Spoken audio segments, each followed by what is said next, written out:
Көкем келді. Сен демалып отыр ертең. Сен деңгейің түсіп қалды, Ерсұлтан, сенен жоғары кісілер келді. Так что сен демалып кішкене тренировка жасай тұр. О, амансың. Алейкум салам Рукятов. Кімсің сен? SQI деген сен ба? Ысқақ дей беріңіз.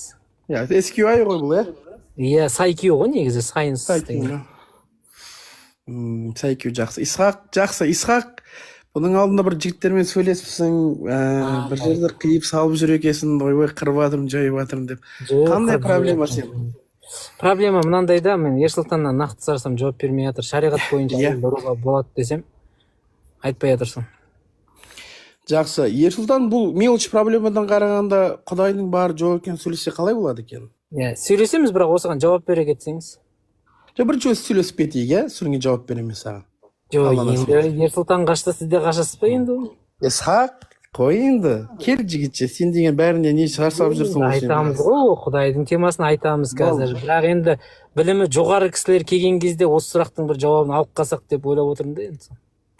Жақсы. Шариғатта қай жерде алдың оны ұруға болады дегенді? Ниса сүресі 34-ші аяттан. Оқып жүрші. Қазір оқуға қол астымда не жоқ оқитын, бірақ сол жерде. Енді онда сен дәлелің болмаса, ай, қалай келіп тұрсың сен дәлелін алып кетші. Енді үміттеніп отырмын да, сіз Құранды біледі ау деп. Кім Исхақ, сен әдеп мұназара дейді, диспут жүргізудің әдебін білесің ба? Кім жаңа нәрсені айтады, сол дәлел алып келу керек. Сен айтып тұрсың, ұрат дедің, сен дәлел алып келу керек. Мен қайтару керек. Сен маған енді Исхақ, сен айттың ғой тұжырым. Енді соған дәлел алып келу керексің. Бұл бәрі білетін негізі. Нормальный адамдардың бәрі біледі. Алып кел дәлел. Ойлағам ғой, дәлел сұрамайтын шығар деп. Сұраймын. Алып келе ғой, көрейік. Ниса сүресінің 34-ші аятына ма? Иә. Е-мая, дәлел жоқ оған.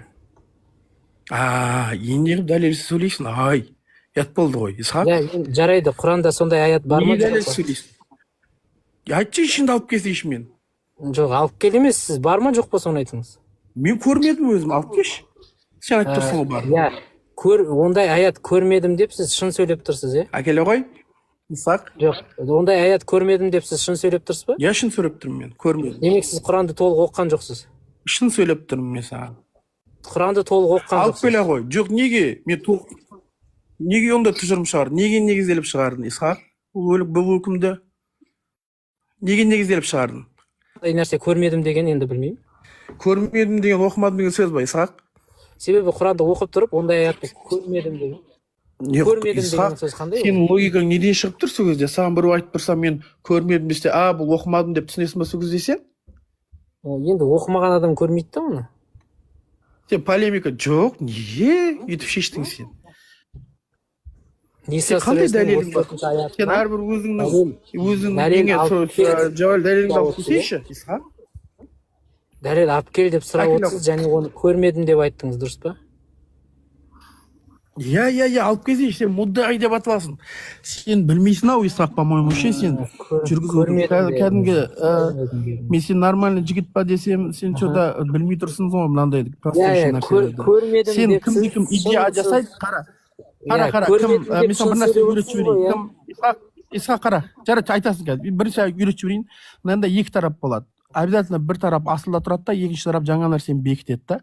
Бұл жерде мен асыл тарапта тұрмын да, сен тұрасын айтасың, осындай нәрсе бар дейсің. Демек, қазір кім бір нәрсені бекітіп тұрса, ол дәлел алып келеді. Бұл бәрі ереже, бұл әлемдік логикада бар ереже. Сондықтан дәлеліңді алып келе ғой. Жақсы, дәлел алып келу керек. Сіз қазақша аудармасын қабылдайсыз ба? Жоқ, арабшасын алып келе ғой, Құдай-ау, қазақшасын. Тек қана арабшасын қабылдайсыз, Конечно. Онда біз жарайды, онда менде дәлел жоқ, себебі мен қазақша Құран оқуға болады деп ойлағам ғой. Бол, дәлел жоқ болса, неге сен сөйлейсің, үкім бересің, Құдай-ау? Енді Нұржан мырза, жарайды, бұны шештік. Короче, сен дәлелсіз сөйлеп тұрсың. Оны шештік. Тұра тұрыңыз. Жоқ, Нұржан мырза, тұра тұрыңыз. Эфирдің записі жүріп жатыр, мен қазір сіздің аузыңыздан мынандай нәрсені естейін. Қазақша Құранды оқып, одан түсінік алуға болмайды ғой? Неге шештің сен ол үкімді, қайдан алдың сен? Себебі қазақша оқыған нұсқамды сізге алып келейін десем, жоқ, маған тек арабшасын әкел дедің. Жақсы. Кім Исхақ Құран қай тілде түскен? Араб тілінде түскен. Болды. Енді бір сұрақ. Енді қазір сен Құранның неше түрлі переводы бар ма? Бар. Енді сен қазір белгілі түрде автордың переводына зависит етіп тұрсың, дұрыс па? Дұрыс. Енді сен қазір белгілі бір адамның ойына келіп тұрсың сен. Сен Құранда келіп тұрған жоқсың. Сен Құранды алып кел. Алып келе ғой. Все. Демек, бүкіл Құран аудармалары сол аударушылардың ойы. Әлбетте белгілі түрде бір ой әсер етеді оны. Ойы әсер етеді? Иә. Демек, ол Құранның шынайы мағынасы емес. Енді сөйтіп айтсаң болады, аударма ол. Дұрыс. Демек, бұл Құран араб тілін білетіндерге ғана арналған кітап қой. Неге үйтіп шештің сен тағы да? Неге сен біреуге себебі ол кітап арабшасында, себебі ол кітап арабша түскен, және оны дұрыс түсіну үшін оригинал нұсқасын қарау керек. Аудармасының барлығы ол адамдардың өз ойы қосылған деген сөз. Демек, бұл ешқандай да бүкіл әлемге емес, арабтарға түскен арабша кітап. Сенің сөзің дұрыс болатын еді, егер сен мынандай простейший нәрсені түсінбегенде. Қара, Исхақ, сен қазір оны аударғанды, сен қаяқтан біліп тұрсың точно аудар екен? Қаяқтан білесің сен? Авторитетке сүйеніп тұрмыз. Қандай авторитет? Мысалы, жаңағы кім еді? Ратбек, кім еді аударған кісі? Ратбек Қажы ма? Қателеспесем. Қара, сенің минусың, қара, тыңдай ғой. Болды, түсіндім мен сені. Тыңдай ғой, Исхақ. Сенің минусың. Біріншіден сен қазір автордың өзін білмей тұрсың да. Сенің қазір үкім шығару негізделіп тұр, бір автордың ойына сүйене отыра. Негізгі нәрседе оригиналдан үкім шығарылады. Сен қазір көп нәрсені түсінбеуің мүмкін. Ратбек Қажы о кісіде адам. Сен қазір мен саған алып кел дей салам, алып келгеннің өзінде де сен дұрыс үкімді шығара алмайсың. Бірақ есіңде болсын. Исхақ үкім берген келе ма Құранға? Сен не арабшадан кел, өйткені сен арабшадан болмаса біреудің автордың ойына всегда зависит етіп тұрасың. Екіншіден, жарайды, сен оны алып келе алмай тұрсың ғой. Алып келші Ратбек Қажыдікін, оқиық. Сен сол жерде де дәлдей алмайсың қазір. Халифа Алтайдікі екен, мен шатасыппын Ратбек Қажы деп. Халифа Алтайдың аудармасы. Сен енді, сен даже қарашы, сен Құранды білмей тұрсың. Қалай сен дәлел алып келесің? Шатасқам, дұрыс, енді қара. Енді мен айтып отырмын да, просто сендер айтасыңдар, бұл кітап бүкіл әлемге түскен, анау адамзатқа түскен дейсіңдер, бірақ оның арабшасын білмесең, сен ешқандай түсінік ала алмайды екенсің одан. Әлбетте, енді арабшаны сен аудармайсың ба? Демек, біз Құдайдың сөзін түсіну үшін бәріміз арабша үйренуіміз керек.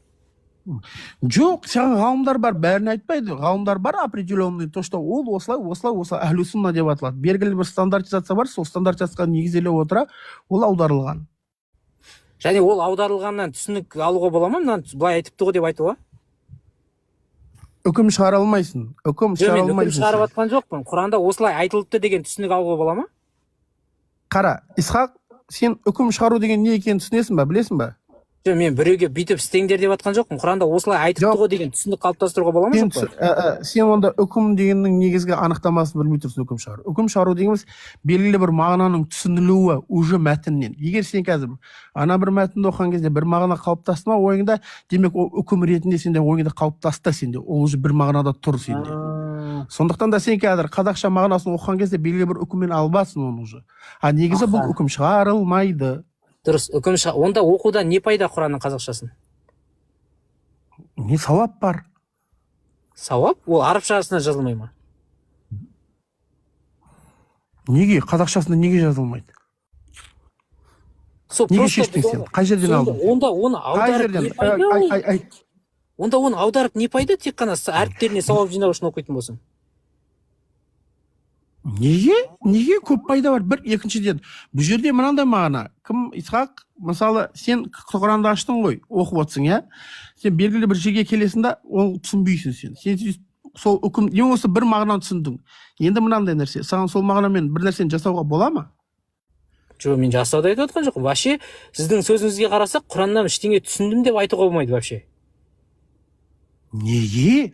Енді сен қазір қарашы, неге сен өзің үкім шығарасың ай? Мен түсінбеймін. Жоқ, айтып отырсыз ғой енді. Сіз айтып отырсыз ғой, бірдеңе түсіндім деп ойласаң, демек үкім шығарып жатсың деп.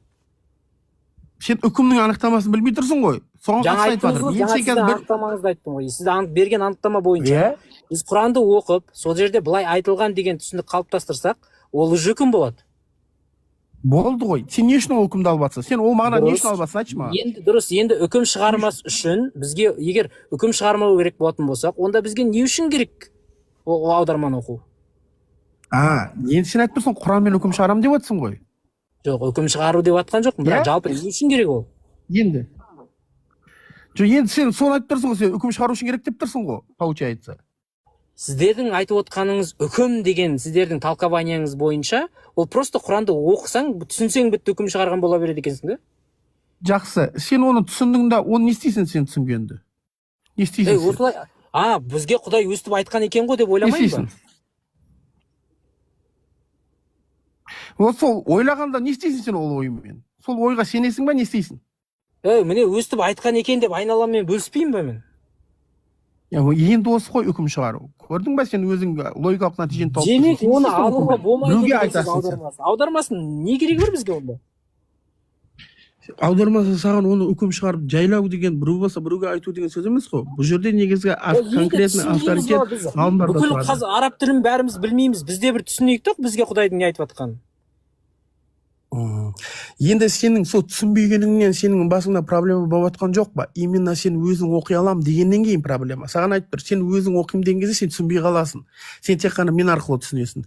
Мен саған айтып бермесем правиланы, сен қазір осындай именно осы дінсіздікке барып тұрсың. Потому что сен ойлап тұрсың да, ол мағынасы солай. Қара. Сонда еще бұл Құдайдан келген маған прямой жету керек текст негізі. Құдайдың маған айтқан нәрсесі. Бірақ мен оны түсіну үшін арабша оқып болмаса... Кім? Исақ үстейік қара. Исақ қара. Конкретно бір тақырып таңдашы. Исақ конкретно бір тақырып таңдайық, соған қатысты сөйлесейік. Әйтсе бос әңгіме болып жатыр да. Қандай тақырыпта сөйлескің келіп тұр, жігітше? Жоқ, осы теманы бірінші, осы темада сөйлескім келіп тұр. Жақсы. Енді мен саған қара, үлкен жеңілдіріп беріп тұрмын. Мен саған айтып тұрмын, таңдай қойшы тақырыбыңды, любой темада сөйлесейік деп тұрмын. Сен мен темама келмей тұрсың әлі. Мен айтқан жоқпын әлі. Келейік, давайте мен айтайын. Болды. Сіз таңдаңыз, давайте. Болды, онда. Осыған келейік. Болды. Анау Құдай жоқ деп жазып қойыпсың ғой, иә? Болды. Иә? Соны маған айтып жіберші. Қандай дәлел Құдайдың жоқтығына? Құдайдың жоқтығына дәлел жоқ.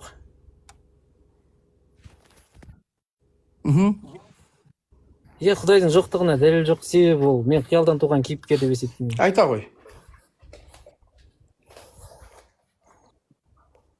Айтып отырмын ғой, Құдайдың жоқтығына дәлел жоқ. Айта ғой, естіп тұрсың ба мені?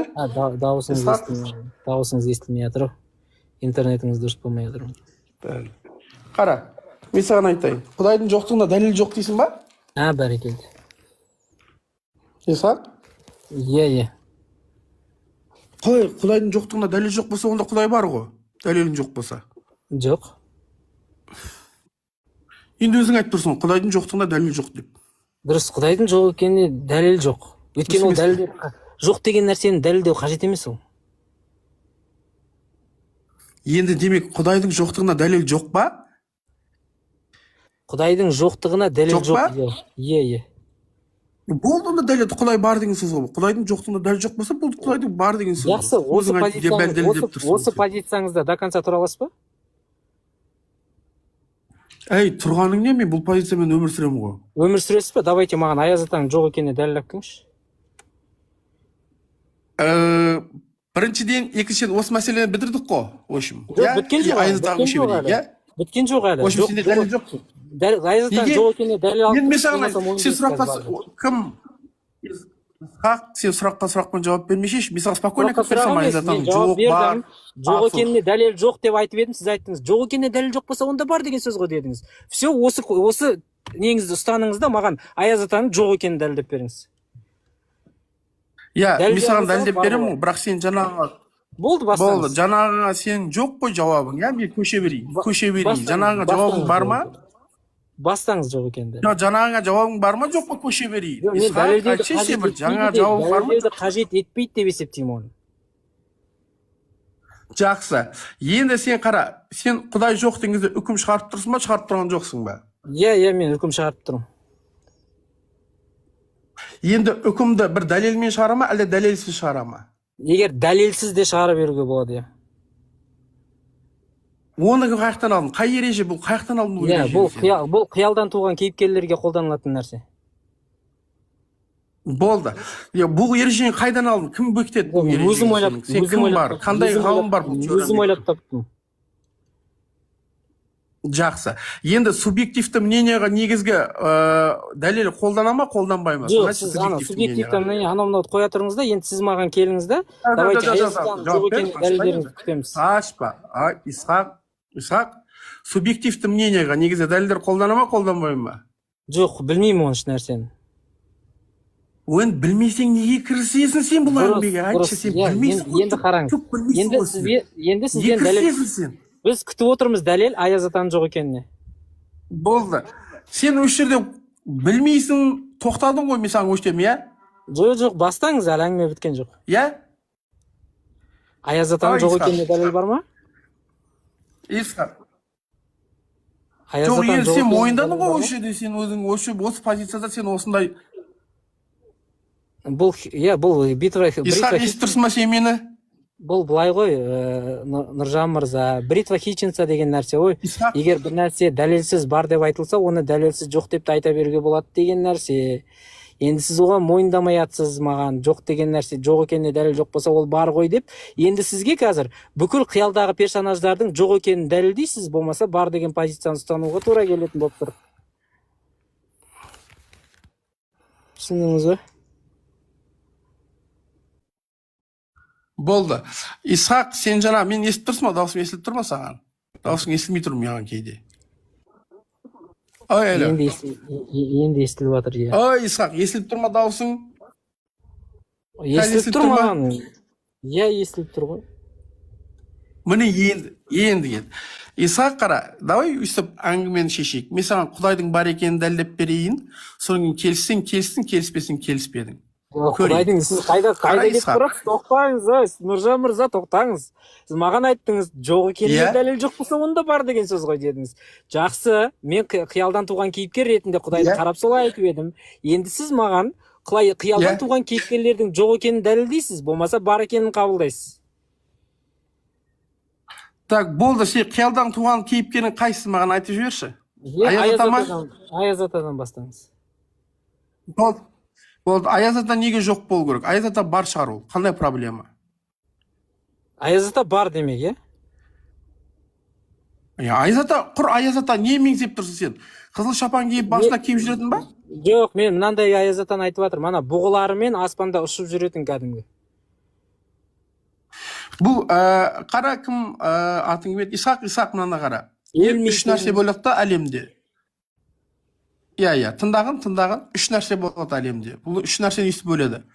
Бұл мустахил, және уәжибул вуджуд, және мүмкін деп бөлінеді. Бұл саған аударатын болсам, абсурд нәрселер болады. Және мүмкін нәрселер болады. Мысалы, мен саған айтам, екі қарама-қарсы нәрсенің бір жерде жиналуы мүмкін ба, әлде абсурд ба деймін. Исхақ, естіп тұрсың ба мені? Естіп отырмыз, иә. Енді екі қарама-қарсы нәрсенің бір жерде жиналуы абсурд ба, мүмкін ба? Абсурд. Тура сол сияқты, енді мынандай нәрсе мен саған айтам. Так, Исхақ, бұл жол емес, мысалы, қай жылғысың сен? Қай жылғысың? 94. Исхақ 94 емес, Исхақ 2004-тегі туылуы мүмкін еді десем, бұл мүмкін бет, әлде бұл абсурд бет?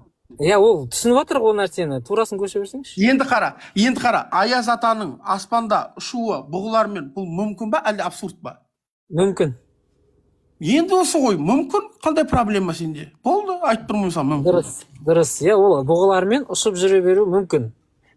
Мүмкін? Оны біз бар деп утверждать етпейміз, бірақ әлемде орын алуы мүмкін ба? Неге утверждать етпейсіз? Неге сіз солай жасайсыз? Неге бар деп утверждать етпейсіз? Сен тағы да мәселені түсінбедің. Қарашы, сен мен саған айтып тұрған жоқпын. Оның жоқ екенін мүмкін емес, бірақ бар деп не? Сіз бар деп утверждать етуіңіз керек қой?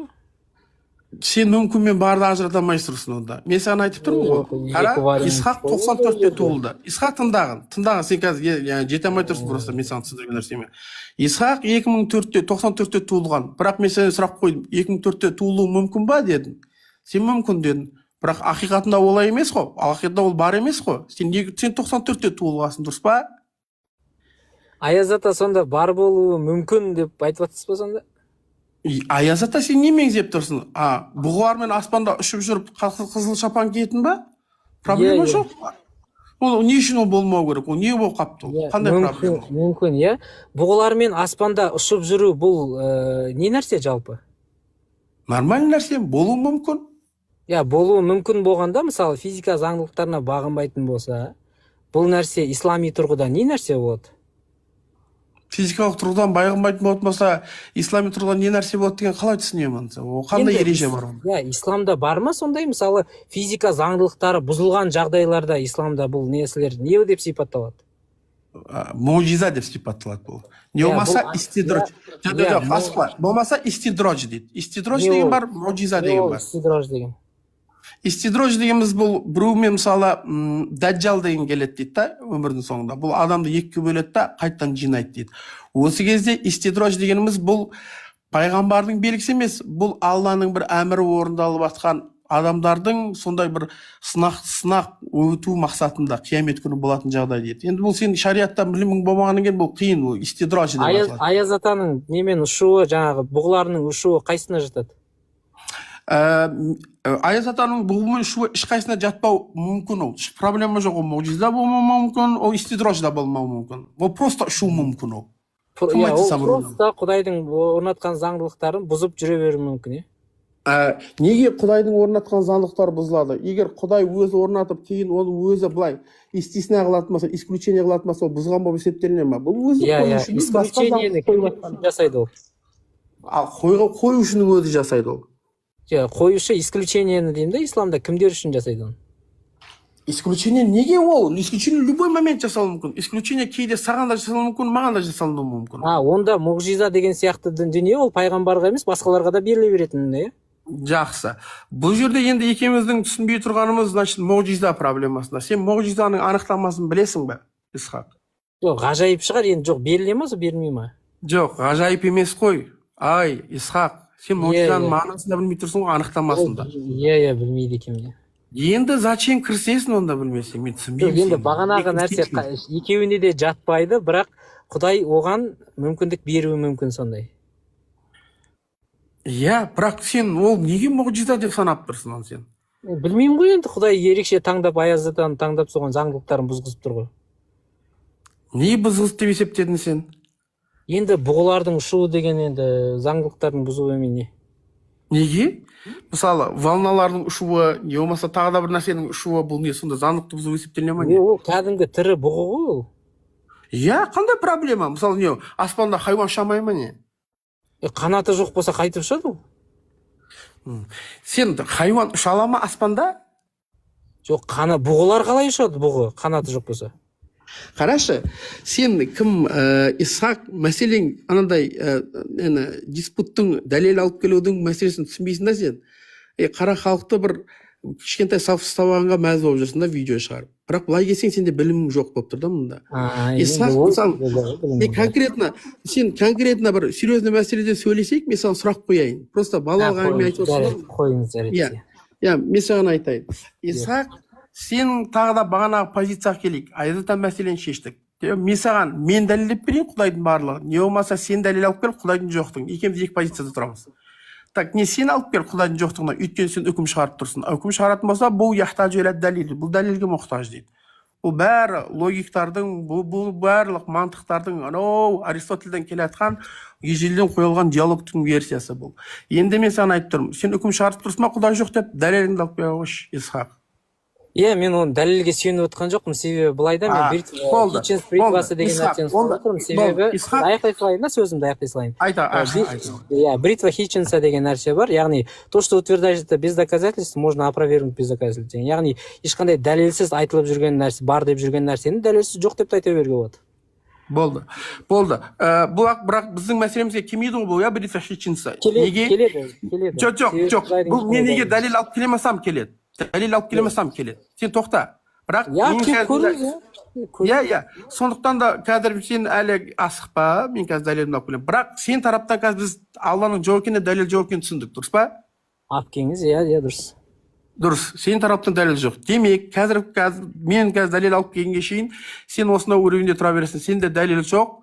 И бұл үкімді сен дәлел шығар. Дәлел алып келгенше сізде дәлел жоқ болып тұра бересіз. Болды. Мен енді в данный момент осыны бекітіп алайық дегенім ғой, сенде дәлел жоқ.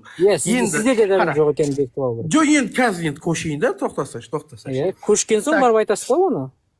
Жақсы. Исхақ, бір сұрақ қояйын мен саған, мынаны қарашы. Әрбір нәрсенің әлемде орын алған іс-әрекеттің себебі бар ма, жоқ па? Біз білетіндердің себебі бар болуы керек, Жақсы. Енді осы жерде біз қазір данный момент білетіндердің қатарынан любойының қандай да бір іс-әрекет алатын болса, оның бір себебі болады, дұрыс па? Дұрыс. Енді мынандай қарайықшы, сен қай жерде туылдың? Қазақстанда ма? Жақсы. Кім таңдады? Кім жасады? Қалай ешкім? Кім? Не? Бұл жерде екі вариант қара. Либо сен, либо басқа біреу. Мен таңдаған жоқпын. Болды, онда демек басқа біреу. Басқа вариант жоқ қой өйткені. Басқалар таңдағанша, может таңдамағанда шығар, білмейміз ғой. Жоқ, енді сен өзің теорияны подтверждать етіп қойдың ғой, то что қандай да бір іс-әрекет белгілі бір себеппен болады деп. Дұрыс қой? Жоқ, себеп болған кезде, мысалы, сіз спермаңыздың ішінен қандай бала болатынын таңдай алмайсыз ғой?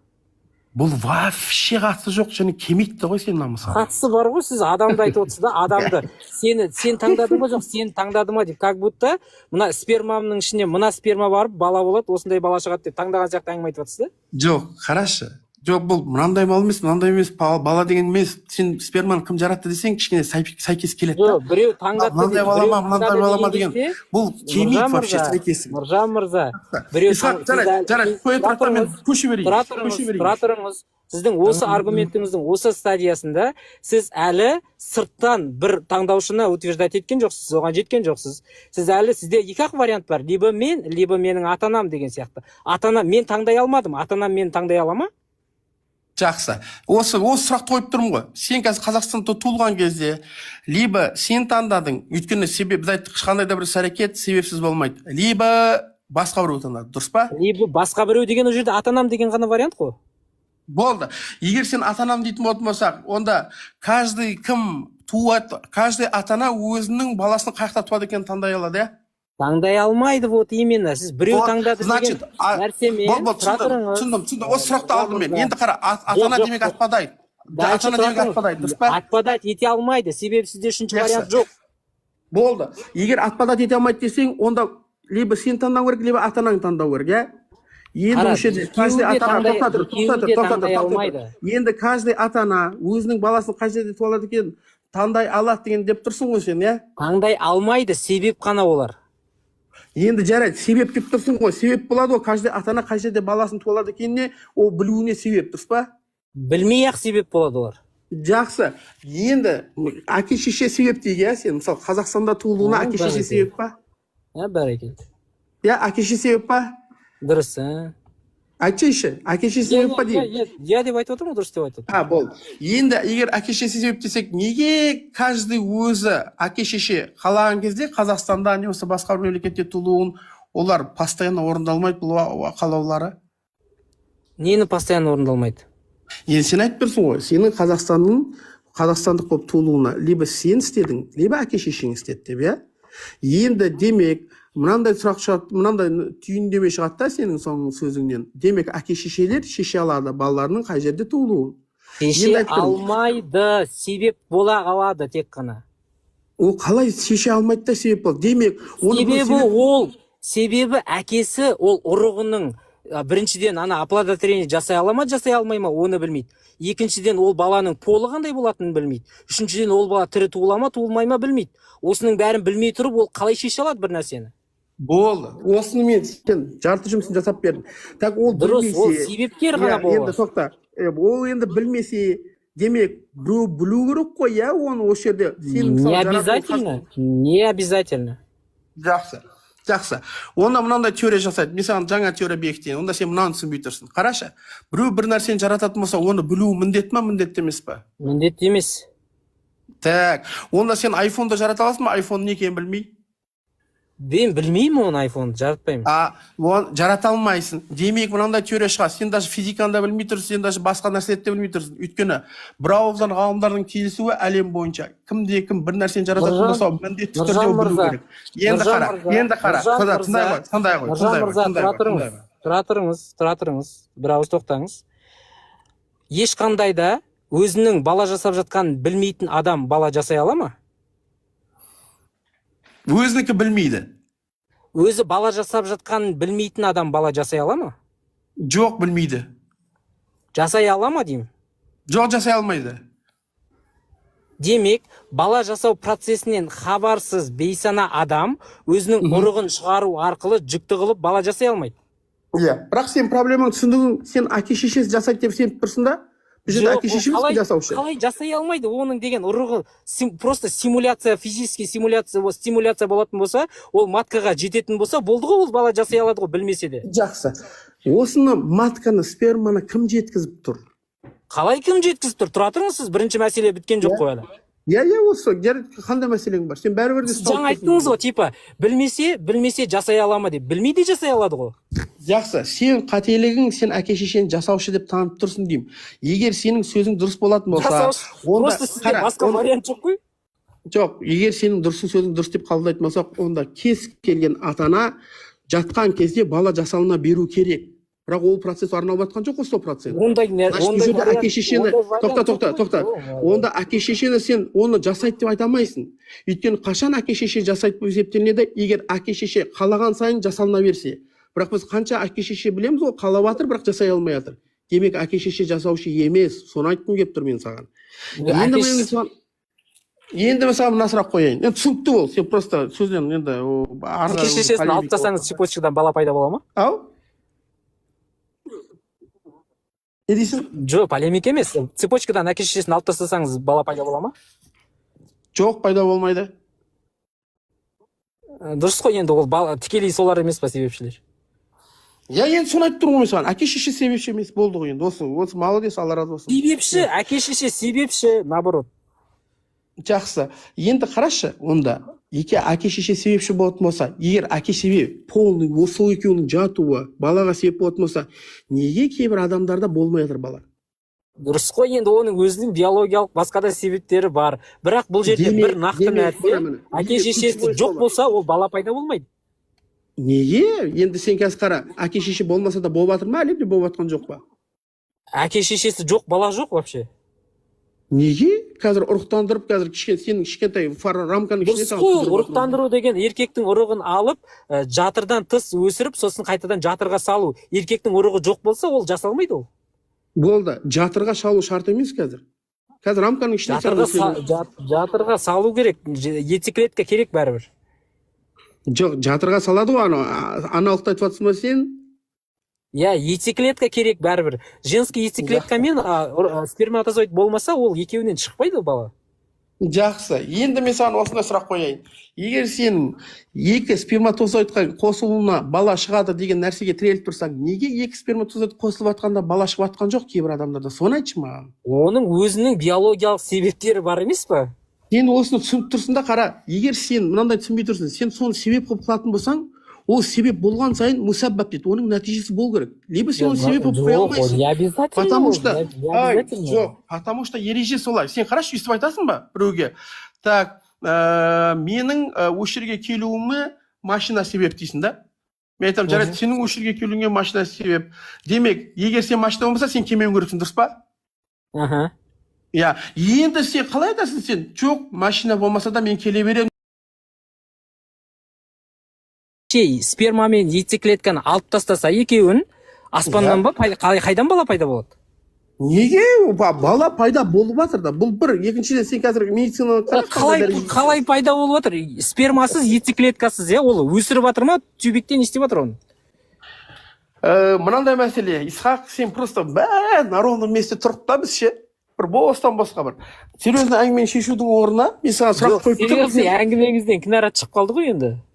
Шығып тұрған жоқ, сен просто түсінбей тұрсың мәселе. Шығып тұр. Сіз айтып отырсыз, баланың дүниеге келуінің себепкері әке-шешеден басқа бірдеңе дегіңіз келеді, бірақ әке-шешені алып тастасаң бала жоқ. Қараш, мынандай ереже бар да, екеуміздің барьеріміз, сен просто ережені түсіне алмай тұрсың да. Екеуміздің барьеріміз мынау. Сен айтып тұрсың, я әке шешесі болмайды деп. Мен олай емес деп тұр. Қарашы, мойындағанның өзінде сен маған мына жаққа келесің да, мен айтамын, әке шеше постоянно себеп болып жатыр ма деймін. Сен айтасың жоқ дейсің. Енді қара. Егер бір нәрсе бірде себеп болса, бірде себеп болмаса, бірде себеп болса, бірде себеп болмаса, біз оны себеп деп айтуға бола ма?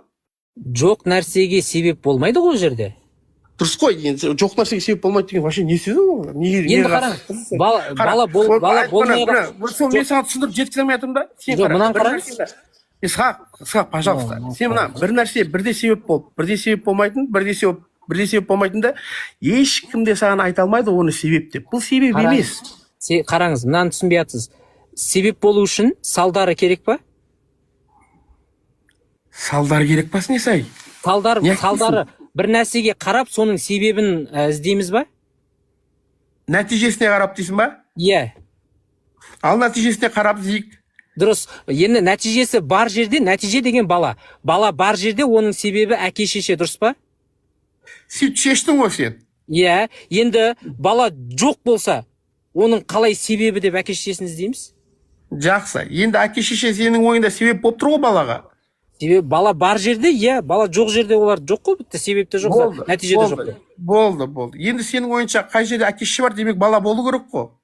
Жоқ, не обязательно, просто егер бала болған жағдайда, бала болса, сосын себебіне қарайсың да, себебі кім деп. А бала жоқ болса, оның себебін қаяқтан іздейсің? Енді баланың себебі ата-ана болып тұр ма? Айтшы, Исхақ. Бар баланың себебі ол ата-анасы.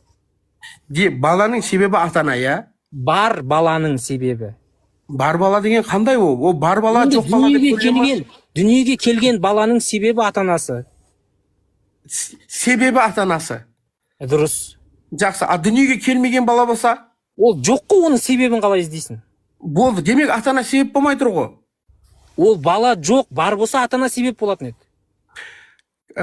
Исхақ, мына ережені түсінші, пожалуйста. Қарашы, егер бір нәрсе бірде жасап, бірде жасамай тұрса, бірде жасап, бірде жасамай тұрса, сен оны негізгі ереже бойынша себеп қыла алмайсың. Өйткені 100% бұл жерде қара, нәтижеге қарап себепті іздейсіз. Сен түсіне алмай тұрсың просто. Жоқ, элементарный нәрсе. Нәтижеге қарап себепті іздейміз. Нәтиже жоқ жерде себеп іздемейміз. Сен іздеу мәселесіне шешіп тұрған жоқсың ғой мәселені. Біз не себеп екенін анықтап тұрмыз. Енді қара, жоқ балаға мысалы, мынандай, егер бір бала дүниеге келді, оның әкесі себепті. Ал бір бала дүниеге келді, әкешесі жоқ, вообще яйцеклетка спермасыз бір бала дүниеге келіп тұрса, онда вот сол кезде айтсаңыз болады. Міне, әке шешесіз де себеп бола алмайды, өйткені әке шешесі де бала бар десе, вот сол не болады да? Жақсы. Енді сен қазір егер әке шешені себеп қылатын болсаң, баланың, онда әке шеше болған сайын сенде бала болу керек, потому что сен айтып тұрсың, әке шеше бола берген сайын бала болады деп тұрсың. Бұл сол. Енді мен айтпалайын, сен айттың ғой. Енді әлемде әке шеше болған сайын бала болып жатыр ма? Жоқ, не всегда. Вот, демек, әке шеше себеп бола алмайды. Бола алады. Себеп әке шеше жоқ болса бала болмайды. Жоқ, бұл жерде әке шешені біреу себеп қылып тұрып, себеп қылмайды, себеп қылып тұр, себеп қылмайды деген нәтиже шығады. Значит, біреу бар. Әке шеше кейде себеп қылмайды. Енді осыдан келесіге өтейік. Жарайды. Исхақ, мынандай мәселеге өтейік. Егер қандай да бір сен мысалы, сенің асқазаның жұмыс істеп тұр ма? Иә, біз бағана ережеге сәйкес айттық. Қандай да бір іс әрекет алатын болса, міндетті оның себебі бар, иә? Сен істетіп тұрсың асқазаныңды? Жоқ, асқазан мен істетіп тұрған жоқпын. Болды, кім істетіп тұр? Асқазанымды, денемде болып жатқан процестер. Денеңде болып жатқан процестеріңді кім істетіп тұр? Ешкім. Қалай ешкім? Ештеңеден бірдесе шыға ма? Ештеңе деген процесс, ештеңе деген нәрсе бар ма жалпы? Енді өзі ғой сен ешкім деп тұрсың, сол ешкімнен бірдесе шыға ма? Ешкім деген ол кәдімгі бір кім дегенді қазаққа не сұраққа қандай нәрсеге қояды өзі? Ештеңе деп айтқан жоқпыз ғой. Олай подмена понятий жасамаңыз олай. Подмена понятий жасамаңыз. Ештеңе мен ешкім деген екеуі екі түрлі нәрсе.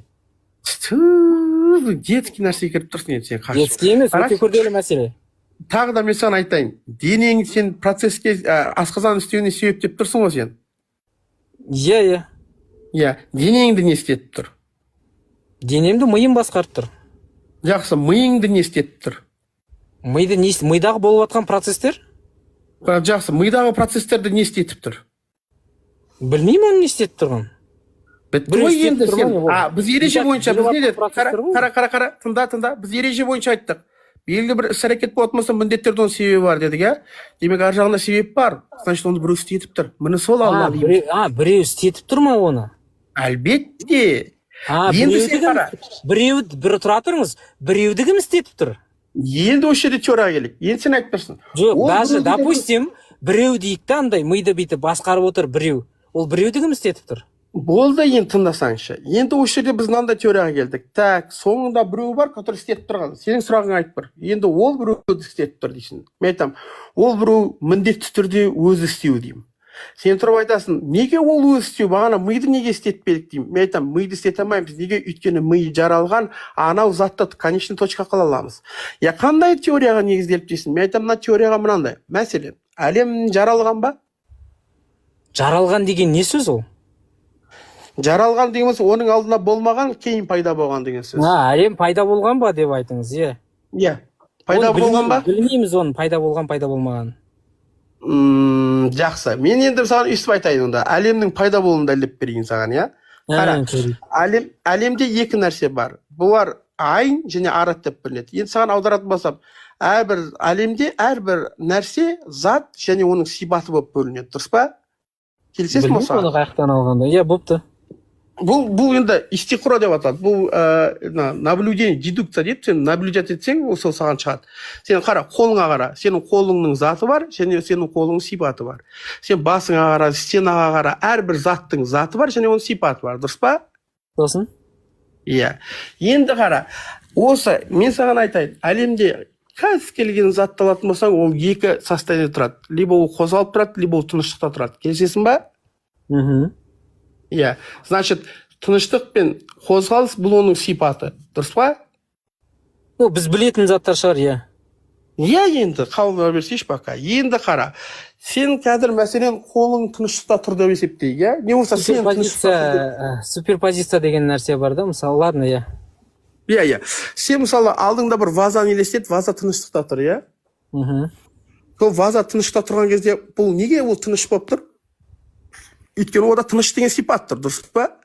Тыныш деген сипат емес, оған просто оған сырттан әсер етіп отқан жоқ. Енді қандай айтуға болады? Оған әсер ету болып жатыр, просто бізге көрінбейтін деңгейде болуы мүмкін, да? Жақсы, бірақ сен түсінбедің. Сен маған айттың ғой, әрбір зат не тыныштықта, не қозғалыста болады, иә? Ол сіздің анықтамаңыз, мен толық түсініп тұрған жоқпын негізі. Негізі мен осы ғой мен саған айтқан. Сен негізі білмейсің да әйтеуір. Кішкентай адамдарда не факт. Қара, айтып алайын. Тоқта, жарайды. Философиядан алып алған дүниеңізді бәрі біле бермейді ғой. Иә. Қарасайшы, бұл исламский емес, бұл кәдімгідей общепризнанный да ол. Жоқ, общепризнанный емес, иә. Басқаларда барып іздеп көр сен. Түсінге маған келіп айтасың. Общепризнанный екен ғой деп. Қарағын, енді сенде келісу, келіспеу хақың бар. Мен саған тағы да айтып тұрмын. Әрбір әлемде әрбір зат, әрбір нәрсе заттан және сипатынан тұрады. Келісесің ба? Допустим, иә. Енді, мен саған айтып тұрмын. Енді демек, әлемде әрбір нәрсе заттан, сипаттан тұратын болса, екінші теорияны бекітте мен саған айтамын. Әлемде каждый зат не қозғалыста болады, не тыныштықта болады. Третий вариант жоқ. Келісесің ба? Жоқ. Көрсетші маған үшінші вариант. Себебі біз әлемдегі барлық затты білмейміз ғой. Сен оны білудің қажеті жоқ. Любой нәрсені қара, сен үшінші вариант тауып берсейсің. Білудің қажеті жоқ деген нәрсе емес. Мысалы, біз білмейтін нәрселер де бар ғой. Жақсы, мен саған айтып тұрмын ғой, енді екі, үшінші позицияны тауып берсейші онда. Қандай болды? Жоқ, тауып берсеңізші деп енді бағанағы өзіңіздің айтқан дүниеңізді, өзіңіз ұстаныңызды утверждать еттіңіз ба, докажите. Любой затқа қара, бұл мушахадан деп аталады. Сен көріп ақ, сіз деген любой зат дейсіз, мысалы, черный дыраның ішінде не болып жатқанын білесіз ба? Сен дедукция деген нәрсені естідің ба? Дедукцияңызды сол черный дыра сияқты немесе квантовый мирға қолдануға бола ма? Болады. Мен саған айтып тұрмын, әрбір зат не қозғалса, не тыныштықта. Егер сен келіспесең, үшінші вариант алып бере қойшы. Суперпозиция деген бір зат екі позицияда бірдей болуы мүмкін да, мысалы. қандай елестетпеші бір затты тыныштықта мысленный эксперимент Шрёдингердің мысығы деген мысленный эксперимент бар да квантовый механикада. Типа ана бір мысық бар, сол мысықты қойып қояды, сосын жаңағы типа механизмдер жасайды. Енді анау біз жәшікті ашқанға дейін біз білмейміз мысықтың өлі ма тірі ма екенін. Жәшікті ашқанға дейін мысық екі бірдей позицияда, ол өлі де тірі де деген сияқты квантовый мирға жүретін суперпозиция деген түсініктер бар мысалы. Және одан бөлек жаңағы черный дыралар деген бар да, қара құрдымдарда біз білетін түсініктер, біз білетін даже физика заңдары, уақыттың өзі олай жұмыс жасамауы мүмкін. Жақсы, кім Исхақ мен саған бағана абсурдность вещей деген сұраған кезде сен айттың, екі қарама қарсының бір жерде жинауы мүмкін ба? Егер біздегі алатын болсақ, кванттық дүниеде ол мүмкін деп жатыр. Кванттық деген қандай дүние? Бұл әлем емес па? Осы әлем, бірақ өте кішкентай. Онда болды, онда бір ереже ғой. Енді жақсы, қарашы, мен саған айтып тұрмын. Интуицияңыз бойынша абсурд көрінген нәрсе ғылыми дүниеде мүмкін болып қалуы ықтимал. Жақсы, онда неге ол абсурд деп аталынады? Егер ықтимал болады. Енді логикалық тұрғыда солай болуы мүмкін. Дұрыс қой, енді логикалық тұрғыда солай болатын болса, онда ол нәтиже бермей ма? Енді сіздің логикаңызға бағынбайтын дүниелерде бар екенін байқап жатырмыз ғой қазір. Қандай? Мысалы, уақыттың тоқтап қалады деп айтады. Неде? Қара құрдымдарда уақыт тоқтап қалады дейді. Олар жерде заңдылықтар жұмыс жасамайды дейді біз білетін. Жақсы, онда бұл әлем емес қой. Ол осы әлем. Тогда ол осы ереже жүреді. Қалай ол сен осы әлемдесінде бұл ереже жүреді? Осы әлемнің өзінде. Не ол сен басқа ережеде, о не болмаса не дейді? Тұратырыңыз, сіз жаңа айттыңыз ғой. Сіз жаңа айттыңыз. Бүкіл нәрсе сонда екі. Исхақ. Исхақ. Білесіз ба осы ғаламдағы? Исхақ, қарашы, абсурдность вещей деген сен мойындайсың ба? Абсурдность логикалық тұрғыда болуы мүмкін, бар ондай нәрсе. Бірақ ол не означает, что ондай нәрсе реальностьта болмайды деген. Енді пока, давай қазір на данный момент судить етейікші. Қазір в данный момент абсурдных вещей бар ма? Бекітіліп тұр ма? Логикада бар.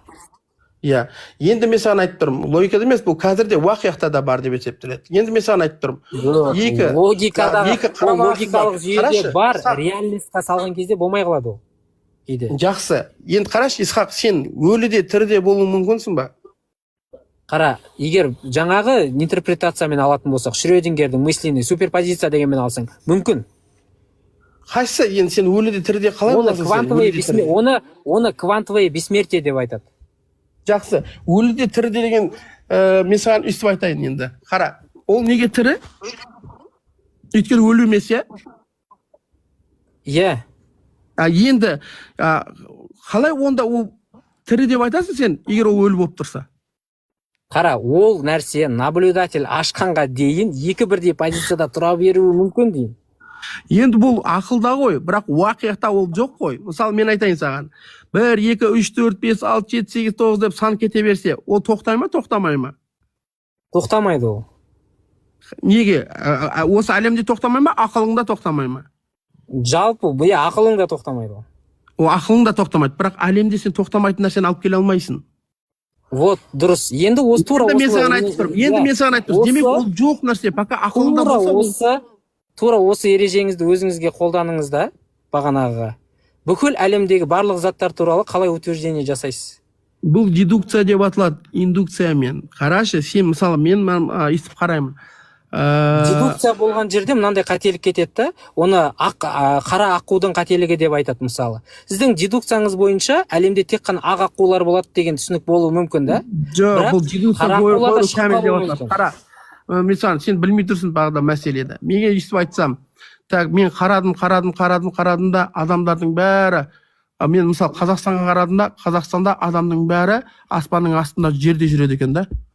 Әйтеуір, жерге сүйкен, жерде жүреді екен. Енді үстіп, адамдардың аспанның астында жерде жүреді екен деп өкім бере аламын ба басқаларына да, көрмегендерге де? Мүмкін беруіңіз мүмкін. Енді соны айтып тұрмын ғой, бұл истиқұрат тәмді бар. Бірақ ол әрқашанда дұрыс. Енді мен саған енді қара, тура соны айтып тұрмын. Мен қазір Қазақстандағы заттарға, алдымыздағы заттарға қарадық та айттық. Біреу не бірақ ол дұрыс. Ол әрқашанда дұрыс деген сөз емес, және ол сіз жердің масштабы емес, анау бүкіл вселенныйдың бүкіл затының масштабында бұл вообще не работает. Сен ережені білмейді екенсің да, Исхақ, негіз бар. Жоқ, сіздің ережеңіз логикалық қателік алып келеді. Жоқ, сен просто сен даже мен біле ма деп едім, маған біреулер айтқан ғой, неге сөйлесіп көруші. Иә, конечно, сіздің ережеңіз Black Swan fallacy деп айтады. Black Swan fallacy деп айтады. Соған алып келеді. Қарашы, Исхақ, сен мынаны бекітіп тұрсың ғой, әрбір зат тыныштықта да және неде де болады деп, иә, қозғалыста да болады деп. Иә, мүмкін. Сіз ол исключать ете алмайсыз, себебі әрбір зат туралы утверждение жасай алмайсыз. Жақсы, енді үшінші позиция қандай ол? Белгісіз. Болды ғой, енді пока жоқ, иә? Белгісіз болған. Жоқ деген сөз емес. Сіз айтыңыз, мен білетін заттар туралы ғана деп айтыңыз. Жарайды, бұны тастайықшы, бұл бізде тупик тұр. Исхақ, мынаны айтшы, жарайды. Сен мысалы алдыңда сары зат көрдің, иә? Бір киім, джинсовый шалбар болсын сенде, иә? Джинсовый шалбардың заты бар, одан кейін оның көк деген сипаты бар, дұрыс па? Иә, бәрекелді. Иә? Енді осы жерде бір күні сен шалбарыңды жуа берсең, көк деген сипаты кете ма? Кете ма, кетпей ма? Иә. Кетеді. Демек, зат орында тұр да, оның сипаты ауысып жатыр, иә? Бәрекелді, дұрыс. Дұрыс па? Дұрыс. Демек, енді мысалы, оның алдында көк сипат болды да, одан кейін тұрды да ақ айналды мәселен. Соңғы біз тұрамыз да. Енді біз айтамыз тұрамыз да, осы көк сипат тұрған кезде, ақ сипат болды ма шалбарда? Жумай тұрған кезде? Болған бұл керек. Жоқ, қой, ол болса, ол ақ цвет болатын еді ғой. Бұл көк болып тұр ғой. Енді астында болған шығар оның. Қалай астында? Енді астында дегеніміз екеуі бір затта тұр, екеуі де шығу керек деген сөз ғой енді ол. Енді ол бір бояудың астында екінші слой бола береді ғой. Жоқ, ол бір бояудың астында екінші слой тұрады дегеніміз, бұл сен сипаттың үстіне сипат тұрады деген сөз да ол. Сипаттың үстіне сипат тұрады деген болмайды ол. Ол сипатында бар, ол бояу деген бір бояудың үстінде бір бояу тұра береді, слой, ол бәрі бір сипатта. Сен ережелерді білмеу қиын болып тұр да ема. Қандай ереже білмеймін ғой, енді сіздің мысалыңызда. Красканың үстінде краска бола береді ғой. Енді осы ақ сипат көрінбеді. Жарай, сенің ойынша. Көк сипат тұрды, көк болып тұрды. Сөйтіп, ол джинсвейді жуған кезде көк сипат кетті да ақ сипат келді ғой.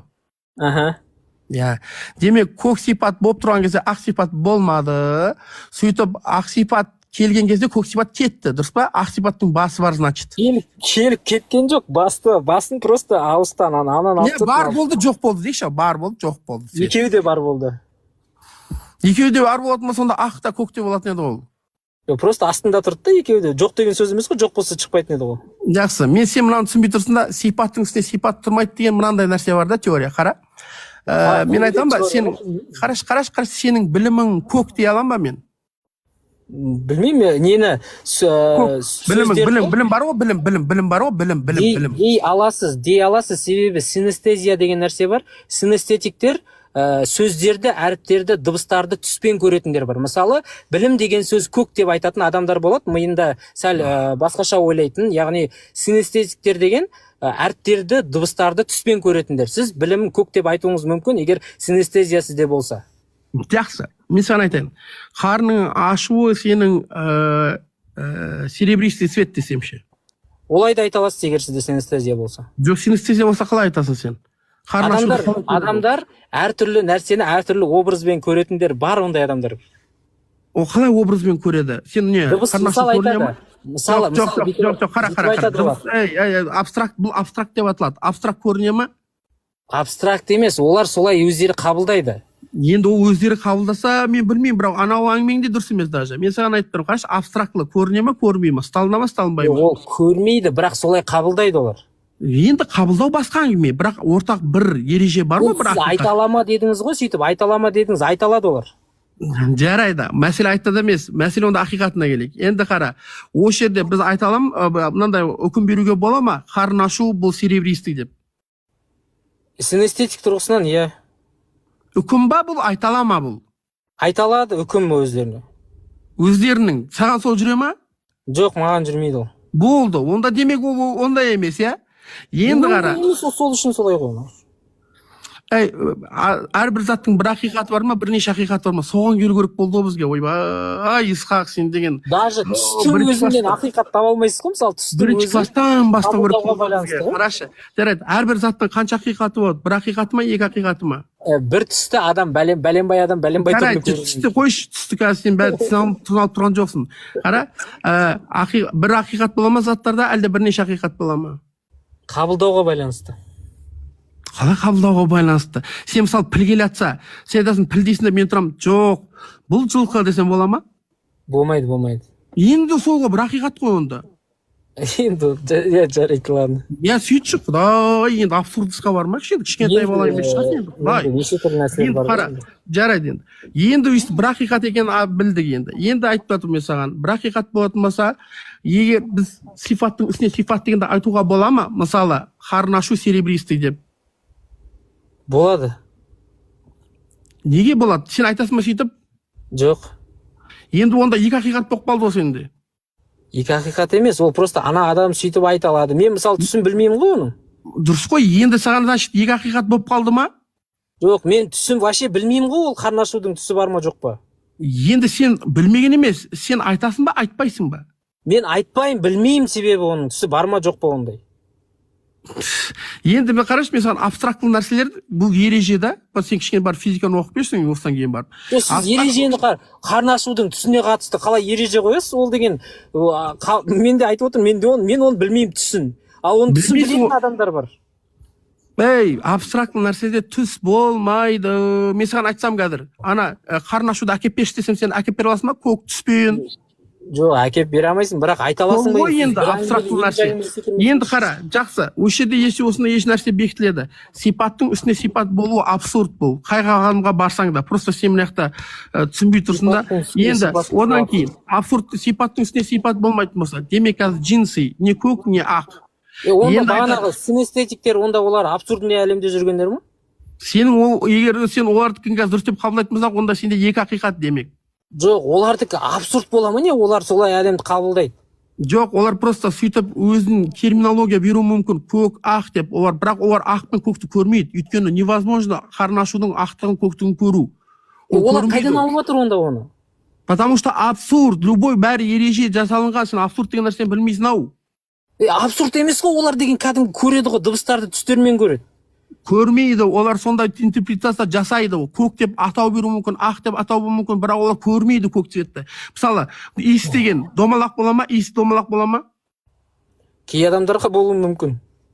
Бұл абсурд, сен қара әңгімеңді айтасың. Қалай абсурд ол? Ондай адамдар бар болса, қалай абсурд болады? Кім? Айтшы маған, кім? Синестетиктер деп жатырмын ғой, сондай адамдар бар. Жақсы, сен домалақ дегенді біліп тұрсың ғой не? Біледі ол. Енді осы жерде ана иіс деген домалақ болып келе ма? Бір адамдар сөйтіп қабылдауы мүмкін. Мен оның формасын білмеймін.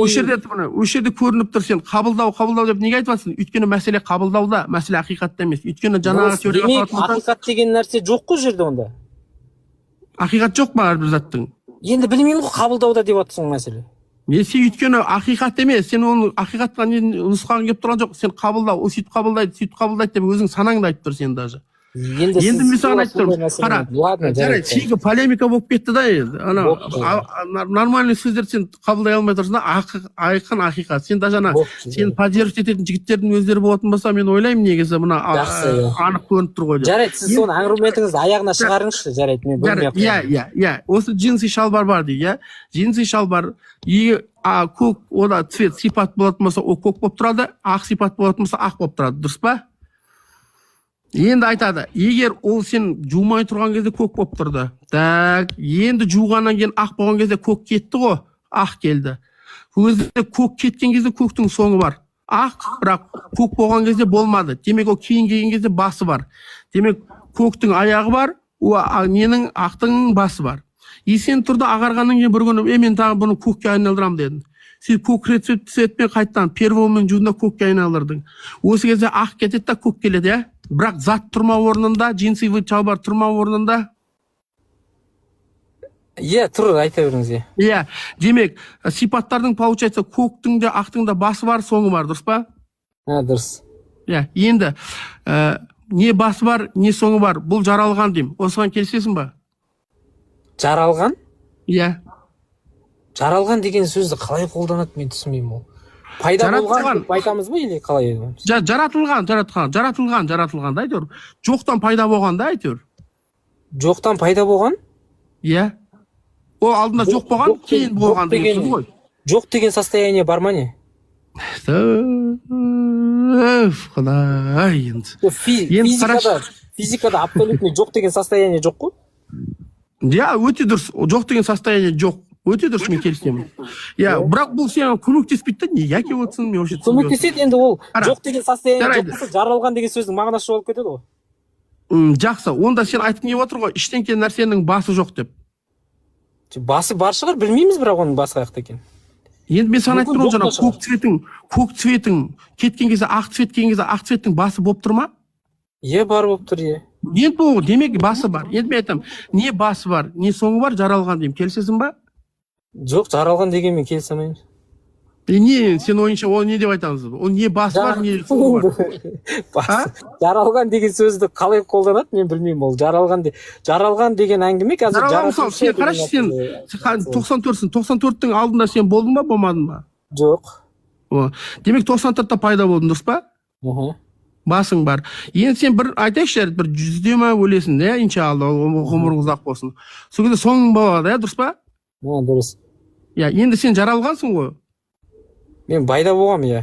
Иә, пайда болғансың, жақсы. Енді айтып отырмын мен саған, демек пайда болған.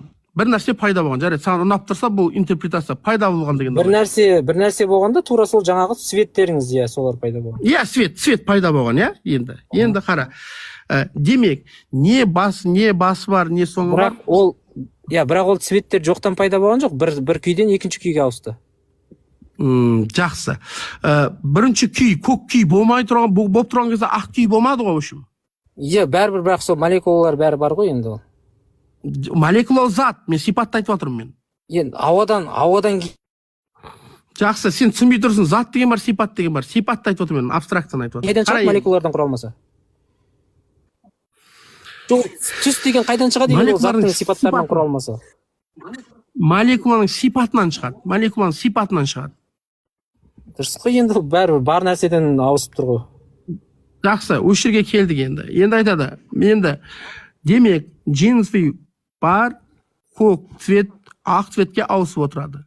Енді жалпы джинсы шалбар сипатсыз болу мүмкін ме, қандай да бір зат? Оның ішіне джинсы шалбар сипатсыз болу мүмкін ме, бір зат? Сипатсыз. Джинсы шалбар ма? Жоқ, болмайды. Иә, сипатпен болады, демек. Енді біз айтып отырмыз. Демек, не қандай да бір зат біреуге мұқтаж болатын болса, ол мұқтаж болған заты пайда болған болатын болса, ананда пайда болған қылады оны. Өйткені не мұқтаж пайда болғанға, ол да пайда болған. Келісесің бе осыған? Иә. Демек, джинсы шалбар пайда болған, дұрыс па? Дұрыс. Иә. Енді, демек мен қазір джинсы шалбардың негізінде мен саған келтіріп отырмын. Мынаны айтамын. Әрбір зат әлемде сипаттан заттан тұрады. Соған келісесің ба?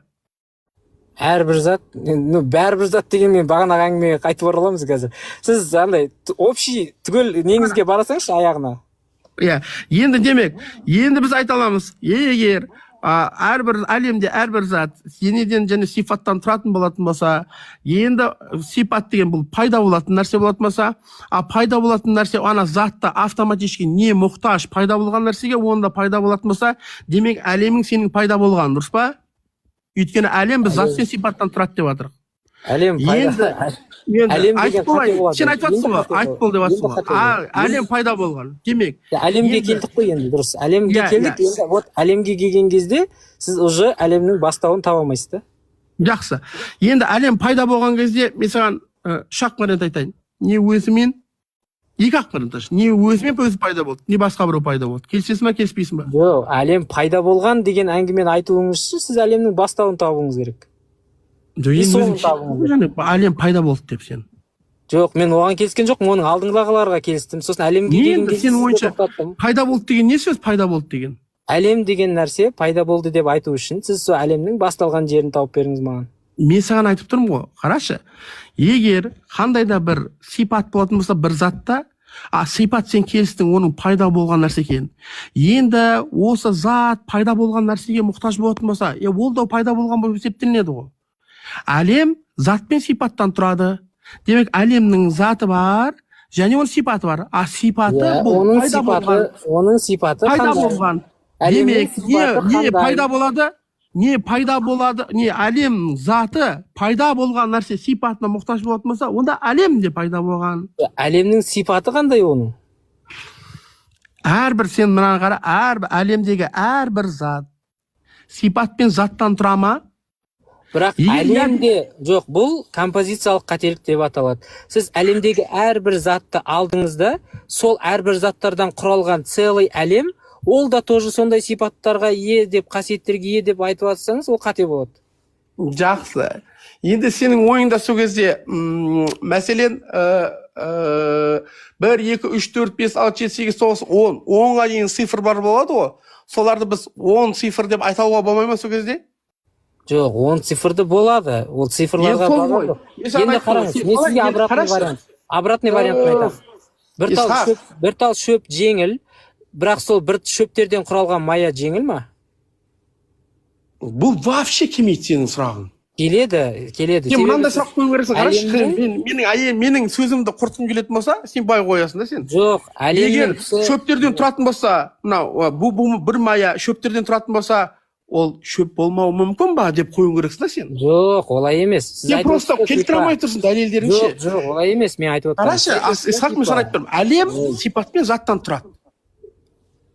Жаңағы тура сол затыңыздың сипаттары басталып аяқталып тұр, дұрыс па? Иә. Енді сіз сол сипаттары басталып аяқталатын заттардан құралған бүкіл әлемді тоже оның сипаты да басталып аяқталады дегенге келдіңіз ба?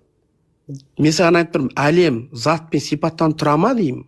Қарашы. Соны айтып отырмын ғой, жаңағы мая шөптерден тұра ма? Иә, шөптерден тұрады. Шөптерден тұрады, бірақ шөп жеңіл, мая жеңіл ма? Причем тут шөп жеңіл, мая жеңіл? Бұл көмектеспейді деймін саған. Көмектеседі. Себебі шөптегі бар сипат пен қасиет бүкіл маядағы шөп пен қасиетке тең ба? Жақ, мая деген не? Мая деген бұл вообще қатысы жоқ қой, сенің атауың. Қатысы бар. Қайтадан айтам. Қайталап айтам. Бір тал шөпте бар қасиет пен сипат, сол бүтіндей мая шөптегі сол қасиет пен сипат бірдей ма? Қарашы, сен мынандай айтуың керексің да сен. Мен саған көрсетіп берейінші қателігіңді. Сен қазір өйстіп айтуың керексің. Мен сен көрсетіп отырсам қателігіңізді міне. Жоқ, просто сен шеше алмай тұрсың да мәселені. Шеше алмай, мен шешіп тұрмын ғой, енді тура айтып тұрмын ғой. Міне, Исхақ, өйстіп айтсаң болатыны. Қарадан тұратын нәрселер. Бәрі қара. Бұл қара ма барлығы? Дұрыс. Қара ма? Иә. Енді сол ғой. Енді мен саған айтып тұрмын. Енді дұрыс. Қара. Бір жерде бар екен, екінші жерде не работает жол? Тыңдашы. Енді қара. Әлемдегі бүкіл зат сипат пен заттан тұрады. Дұрыс па? Сіздің заңдылығыңыз бірде жұмыс істеп, бірде жұмыс істемеуі мүмкін екенін мойындайсыз ба? Жоқ, мойындамаймын. Қай жерде істемейді, айтшы маған. Енді айтып отырмын ғой, бір тал шөптің қасиеттері бүтіндей мая шөпте бар ма деп жатырмын. Сен вообще сен мынандай айту керексің, сен сұрақ дұрыс болу үшін. Менің бүкіл мая шөп. Емес. Тыңдашы, мен шөп көрсетіп берейін сенің қателігін. Сен бүкіл бір мая деген бума шөп қой, бір бума шөп. Енді айтып жатсың, біз оған шөп деп үкім бере аламыз ба, егер ішіндегі каждый нәрсе шөптен құралса? Мен айтамын, шөп деп үкім бере аламыз. Онда айтып отырған керексің да сен вообще түсіне алмай тұрсың өзің қалай сөздерді қолданып. Менің нәрсемді өзіңізге удобный қылып бөліп бұрып жатсыз. Жоқ, Исхақ, бәрі түсінікті негізі. Мен білмеймін. Мынандай айту керексің деген әңгіме не дейді? Жарайды, мен жалғастыра берейінші. Одан кейін біз айтамыз. Осы кезде, егер әлемді, мәселен, затпен тұратын, сифаттан тұратын болатын болса, не зат болатын болса, сифат басы бар, соңы бар болатын болса, онда мен саған айтайын, әлем мұқтаж болатын болса, басы бар, соңы барға, онда ол да басы бар, соңы бар есептелінеді. Пайда болған. Неге қай жерін айтып жіберші маған, дұрыс емес екенін? Баған айттым ғой, әлемнің басы қай жерде, соңы қай жерде. Енді сен қалай ойлайсың? Мысалы, мен көк цвет болмады деген кезде, ақ цвет келді деген кезде, мен саған айтсам ше. Жоқ, әлемнің басталғаны туралы сізде информация бар ма сонда? Мен саған айтып тұрмын ғой, әлемнің жаралған екені, бұл сипатқа негізделіп тұр. Бұл не сипат? Егер әлемде әрбір нәрсе зат пен сипаттан тұратын болатын болса, сипат бұл басы бар, соңы бар болатын болса, енді қараш, бір нәрсе шөпті қайталап айтамын сізге ше. Қара, бір нәрсе мұқтаж, басы бар, соңы бар нәрсеге мұқтаж. Ол да басы бар, соңы бар бола ма, болмай ма? Әлем не обязательно ол? Не? Қалай айтпеш маған қарсысың? Айтып отырмын ғой, енді бағанағы бір тура шөптің мысалы сияқты ол олай не всегда так работает. Келтір шөптің мысалын, сен ол сенге түсініп тұрған жоқсың. Шөп, бір тал шөп бар, ол жеңіл. Сол шөптерден құралған бір мая шөп жеңіл емес қой.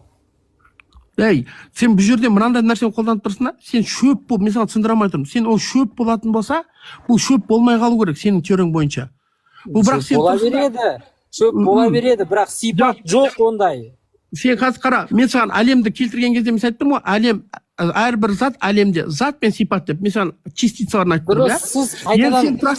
Сен тұрасында қара, сен айтасың, бір мая шөп дейсің да, сөйтіп жеңіл деген кезде сен әрбір шөп жеңіл дегенде қолданып тұрған жоқсың да сен. Сен әрбір құр жеңіл болатын болса дейсің. Енді мен саған айтамын, оның ішіндегі шөп па әрі? Сен енді ол жеңіл ма деген үкім шығарып тұрсың ба? Мен айтамын, жеңілге қатысы жоқ. Мен айттым, ол шөп па деген үкім шығарып тұрмын деймін. Ой, шөп емес, сіз деген сипатына қарап бүкіл әлемнің бастау аяғы бар деген әңгіме шығарттыңыз ғой. Дұрыс қой енді, не бар? Дұрыс қой енді, сіз айтып отырсыз, бір тал шөп жеңіл, демек сол шөптерден тұратын мая шөп, ол тоже жеңіл деген әңгіме шығарып отырсыз. Композициялық қателік қой бұл. Ойбай, композиция емес, сен қазір композицияның не екенін түсінбей тұрсың ғой дос. Қара. Ой, композиция fallacy деп аталады бұл, композициялық қателік қой. Исхақ, мына бір 10 не жинап алайын? 10 қара жинап алайын. 10 қара. Бұлар бәрі жинағанда қара ма, қара емес па? Ол қара болады, дұрыс. Сіздің айтып отқан, мен айтып отырмын, ол бірде работает, бірде не работает. Так что қай жерде не работает? Қай жерде? Сен егер мая дегенде жеңіл болады десең, бұл сен келтіріп тұрған жоқсың, дұрыс. Дедукцияң дұрыс емес сенің. Сен мантық логикаң дұрыс емес. Қалай дұрыс емес? Сен қарашы, мен саған не келтіріп тұрмын? Екеуміз салыстырайықшы. Мен саған әлемді келтіріп тұрмын, мысалы мен айтып тұрмын. Әлем басы бар, соңы бар болып есептелінеді. Неге? Өйткені әлемнің ішіндегі әрбір зат басы бар, соңы бар. Әлем содан тұрады. Демек, әлем бәрі басы бар, соңы бар. Дұрыс, міне, идеальный, тоқтаңыз, идеальный, міне, тура. Мен сөйтіп айтып жатырмын. Шөп ауыр, себебі оның ішіндегі әрбір бір тал шөп ауыр деп айтып жатырмын. Сөйтсем бұлай болмай қалады екен, бұл қате болып қалады екен логикалық. Жоқ. Неге? Өйткені сен қара, естіп келтіріп жатсың, сен егер әрбір шөп ауыр болатын болса, онда ол ауыр болады общий. Мен саған соны айтып тұрмын. Егер әрбір зат әлемнің ішінде зат пен сипаттан тұратын болса, ол барлығы зат пен сипат. Егер әрбір шөп ауыр болатын болса, онда барлығы ауыр. Жоқ, әрбір шөп жеңіл болып тұрып, бірақ солардан құралған мая ауыр болып тұрған жоқ па? Жеңіл болып тұратын не болса, мен саған есі айтып тұрған жоқпын ғой. Әрбір зат қара, сен Исхақ түсінбей тұрсың да просто. Мен саған элементарный қателігіңізді мойындамай жатсыз просто. Қараш, сен қазір не деп үкім беріп тұрсың шөпке? Жеңіл шөп беріп тұрсың, иә? Енді ол жеңіл ғой, так бір тал шөп. Жақсы. Енді мен саған айтып тұрмын. Мен сенің теорияң дұрыс болып есептелінеді, егер мен өстіп айтсам, әлемде зат қана бар. Сөйтіп, жиналғанда бәрі, зат пен сипат десем, сен айтасың. Осы кезде сенің теорияң дұрыс болу ықтималдығы бар. Бірақ мен жиналғандардың бәрі бірдей, нәтижесі бірдей деген ситуацияны келтіріп тұрмын. Бұл как, например, сенің мысалыңда, каждый шөп ауыр, демек, бүкіл жинағанда ол ауыр. Осыны мен келтіріп тұрмын саған. Ол болмай тұрғы солай. Жоқ, ол менікі дұрыс болу үшін мен саған ауыр шөп деп айтуым керекпін мен саған. Үшін дұрыс емес. Енді қара, енді ол түсіндің деп ойлаймын, жетті деп ойлаймын. Жоқ, бәрібір логикалық қателік тұра береді ол солай.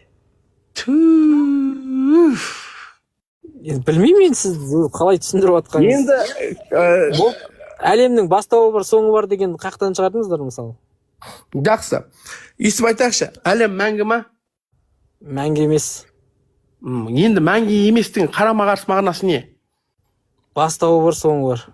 Болды ғой. Енді мәңгі емес десең бастауы бар, соңы бар деп тұрсың ба? Басы қайда? Енді өзің айтып тұрсың ғой, сен бастау мәңгі емес деген кезде бұл бастау бар, соңы бар. Енді қараңыз, логикалық тұрғыдан, бірақ эпистемиологиялық тұрғыдан жалпы біз оның басы бар деп айтатындай басы бар ма оның? Жоқ, сен тәжірибелік тұрғыдан деп тұрсың ғой сен. Иә, жалпы біз космологиялық логикалық тұрғыдан, дұрыс, жаңағы бір нәрсе мәңгі емес болса, ол бірдеңе деген сияқты. Бірақ жалпы мына вселенныйдың бастауы бар ма, жоқ па деген сұрақтың жауабы табылған жоқ та. Енді қара, мен саған енді өйстіп айтайын. Егер логикалық тұрғыда елестетуге болады деп тұрсың, на уровне логики, иә? Любой нәрсені айтуға болады ғой, иә. Болды. Логикада любой нәрсені айтуға болмайды. Егер логика, абсурдтық логика деген бар, которого келмейді. Любой нәрсені логикаға айтуға болмайды. Қара енді. Енді мен саған өшірді айтайын. Кім, Исхақ, айтшы деймін. Айтып жіберейін. Қазір, сіз апара жатқан дүниеде вселенныйдың өзі басы жоқ, аяғы жоқ болып қалуы мүмкін ба? Жоқ, мүмкін емес. Не себепті? Логикалық тұрғыда. Қазір қара. Енді сен тұрасың айтасың, логикалық тұрғыда басы бар дейсің да, бірақ тәжірибелік тұрғыдан ол жоқ, білмейміз дейсің. Сен тәжірибелік тұрғыдан ғой ол, логикалық тұрғыдан басы бар. Жалпы, білмейміз оның басы бар. Енді, дәлді, логикалық тұрғыдан сен енді басы бар деп есептей берейік. Демек, сен қазір мойындап тұрсың, тошта оның логикалық тұрғыда әлем басы бар жаралған, дұрыс па? Допустим. Енді мен саған осы жерде өйстіп айтамын. Екі-ақ вариант, логикалық тұрғыда, екі-ақ вариант. Не ол жаралған өзінің себебінен, не ол жаралған басқа біреудің себебінен. Өйткені біз жаралған деп үкім беріп тұрық. Енді осы жерде тұрады. Біз өзінің себебінен жаралу ықтималдығы бар ма бір заттың? Конечно. Қалай көрсетті, айтып жіберші маған түсіндіріп. Енді вселенныйда білмейміз ғой, басында қалай болады. Жақсы, мен саған өйстіп түсіндірейін. Әрбір зат өзін жаратты деп есептесек, ол өзін жаратар бұрын екі жағдайда болады. Либо ол бар болып өзін жаратады, либо ол жоқ болып өзін жаратады. Дұрыс па? Қалай? Әрбір зат, или бір зат өзін жаратты деп елестетсек, екі жағдайда жаратады өзін. Не ол бар бола тұра өзін жаратады, не болмаса ол жоқ бола тұра өзін жаратады. Енді осы жерде бар бола тұра өзін жаратады деген неге версия келейші? Бар бола тұра өзін жаратады десе, өзін жаратамайды, өйткені ол бар. Ол қалай ол бар и өзін жаратады? Егер екінші версия келетін болсақ, жоқ болып ол жаратады десең, ол жоқ ештеңеге әсер етпейді. Сен айтпақшы, жоқ, ол жоқ. Онда ол бір сен бар қыла алмайды. Демек, бұл жерде егер әлем логикалық тұрда жаралған десек, оның өзі жаратты деген версиясы құлайды. Неге? Бұл жерде түсіндіріп тұрмын ғой. Егер өйткені өзін өзі жаратты деген версия құлайды ол. Өзін өзі бір нәрсе жаратты десек, онда ол бар бола тұра өзін жаратады, не болмаса жоқ бола тұра өзін жаратады, басқа вариант жоқ. Енді өйстіп айтайықшы, бар бола тұра жаратты дейші өзін. Бұл абсурд. Почему? Потому что ол бар болатын болса, ол неге жаратады өзін? Бұл абсурд. Енді айтамыз, екінші вариант. Жоқ бол тұра өзін жаратты дейші. Жоқ болатын болса, ол жарата алмайды. Жоқ ештеңеге әсер ете алмайды ол. Жоқ болып бар бола алмайды. Енді осы жерде вариант өзін өзі жаратты деген құлайды. Бізде бір вариант. Енді осы әңгімеңізге ше, әдемі келдіңіз. Дұрыс, осы әңгімеңізге әдемі келдіңіз да, енді оған қосыла қояйын десем, мен андай бірдеңе оқыдым да, квантовый флуктуация деген нәрсені ше. Квантовый флуктуация деген нәрсе былай болған ғой, қысқасы. Физиктер алғанда кеңістіктен, вакуумнан біз білетін молекула частицаның бәрін алып тастаған ғой. Максимально жаңағы біз білетін частицаның бәрін алып тастаған ғой. Сөйтсе, виртуальный частицы деген нәрселер рандомно пайда болып, рандомно жоғалып кетіп отырады екен да. Жақсы. Бұл жерде сенің версияң неге келмейді? Өйткені бұл оның біреу экспериментально доказанный нәрсе. Оны біреу жаратып отыру ықтималдығы тұр ғой, түсініп тұрсың? Жоқ, ықтималдығыңызды қоя тұрыңыз. Бұл жерде ешқандай частица қалдырмаған кезде, 100% вакуум жасағанда, бүкіл нәрсені алып қойған кезде, квантовый флуктуация деген нәрсе, виртуальный частицалар появляются и исчезают. Осы нәрсе, бұл экспериментально доказанный нәрсе, қазіргі таңда ғаламның пайда болуының мүмкіндігі, өздігіне пайда болуының мүмкіндігінің бір мысалы ретінде қолданылып жүрген дүние. Жақсы. Енді мен саған айтып тұрмын, бағана біз екеуміз бір мәселені мен әдейі бекіттім. Нені бекіттім? Айттым, әрбір нәрсее еш себепсіз орын алмайды. Любой әлемде болып жатқан нәрсее бір себеппен, дұрыс па? Бағана бекіттік па? Осыған енді біз Енді сен қазір айтсың, частица пайда болды деп жатсың. Бұл нәрсе іс-әрекет орын алып жатыр ма? Қара, осы нәрсені бағана енді осы іс-әрекет орын алып жатса, қара, мен бітіре салайын. Енді іс-әрекет орын алып, рандомный частица появляться етіп жатыр десең, сен мойындасаң, то, что әрбір іс-әрекет бір себеппен десең, демек, рандомный частица бір себеппен, сен өзің ол солай ереже, сен өзің мойындасың. Сол ережені алып келген кезде, біз бағана айтқан сияқты, кейбір ережелер, кейбір дүниелерде жұмыс істемей қалып жатыр. Кім Сайкю, Исхақ, сен екі сөйлеп тұрсың. Сен бағана былай дедің да, енді былай деп тұрсың. Логикалық, мен бағана тағы да айттым. Логикалық тұрғыда кейбір нәрселер болғанымен, кейбір немесе кванттық, немесе черный дыры сияқты жерлерде біздің интуициямызға, логикамызға қайшы нәрселер болып қалып жатыр деп айттым оны. Жақсы, мен саған өйстіп айтайыншы тағы да. Жаңа частицы, рандомный частицы пайда болды дедің ғой. Иә. Енді айтшы, осы жерде бұл не өзін өзі жаратты, не оны біреу жаратты, дұрыс па? Ол белгісіз қалай пайда болып, қалай жоқ болады. Енді басқа үшінші вариантың бар ма? Білмеймін оның қайсысы екенін. Болды. Онда пока логикалық тұрғыда мойындап тұрсың ғой екі вариант екенін. Екі вариант бар, иә, дұрыс. Болды. Демек, екі вариант. Егер рандомный частицаның екі вариантпен қарастыратын болсақ, не ол өзін жаратты, не біреу жаратты. Өзін жаратты деген версияға келейікші. Біз айтамыз, бұл екі жағдаймен жасалынады. Либо ол рандомный частица оның алдында болып, соңын өзін жаратады, немесе ол оның алдында болмайды да сосын жаратады. Мүмкін әбден. Енді осы версияны қарастырайықшы екеуін. Өзі рандомный частица бола тұра өзін жаратса. Бұл абсурд. Почему? Потому что ол өзі бар, өзін қалай жаратады ол. Егер рандомный частица жоқ вообще, содан кейін өзін жаратты десек, жоқ нәрсе ештеңе әсер етпейді. Өшеде бірақ вариант қалады. Екінші вариантыңыз келмей тұрған жоқ па соған? Бұл енді логикалық нәтиже ғой. Енді сенде қазір логикалық үшінші нәтижең бар ма? Жоқ, логикалық нәтиже емес. Жаңа екінші дүниеңіз сол болмайды деген нәрсе болып қалып жатқан жоқ па? Жоқ, мен саған айтып тұрмын. Қайықтан болып қалып жатыр, сен қайдан білесің, білмеймін дедің ғой жаңа. Енді айтып отырмын ғой, біз абсолютный жаңағы бәрін алып тастаған кезде пайда болып жоғалып жатыр. Енді ол не жоқтан кім жаратып жатқанын сен білмейсің ғой, білесің ба? Оны біреу жаратып жатыр деп те айта алмайсың ол жерде. Енді білмейсің ғой сен. Білмейсің ол жерде. Енді сен енді как будто оны солай деп айтып келтірмеші, сен білмеймін десейші хотя бы. Біз қой білмейміз ғой, енді білмеген соң сіздің утверждениелеріңізді ала алмаймыз, да? Жақсы. Мен саған логикалық нәтижемен келіп тұрмын мен. Менде логикада сен мойындап тұрсың ғой.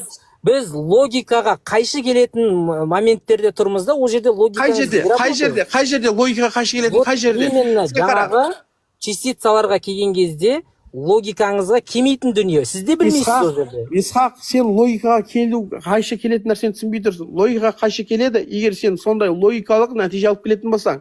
Сен қазір эмпирикалық мәселені, который сен ар жағын түбін білмейтін. Сен қазір бұл логикаға қарсы деп тұрсың. Жоқ, сен шатаспа. Логикаға қарсы келетін нәрсе бұл логикалық түрде болу керек. Бұл, например, мен саған айтамын.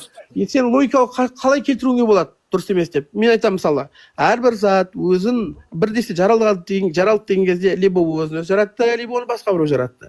Енді сен менің логикалық тоқтап түсініп берейін да, егер енді сен менің логикалық нәрсемді жоқ деп айтқың келетін болсаң, сен маған логикалық үшінші вариант алып келуің керексің.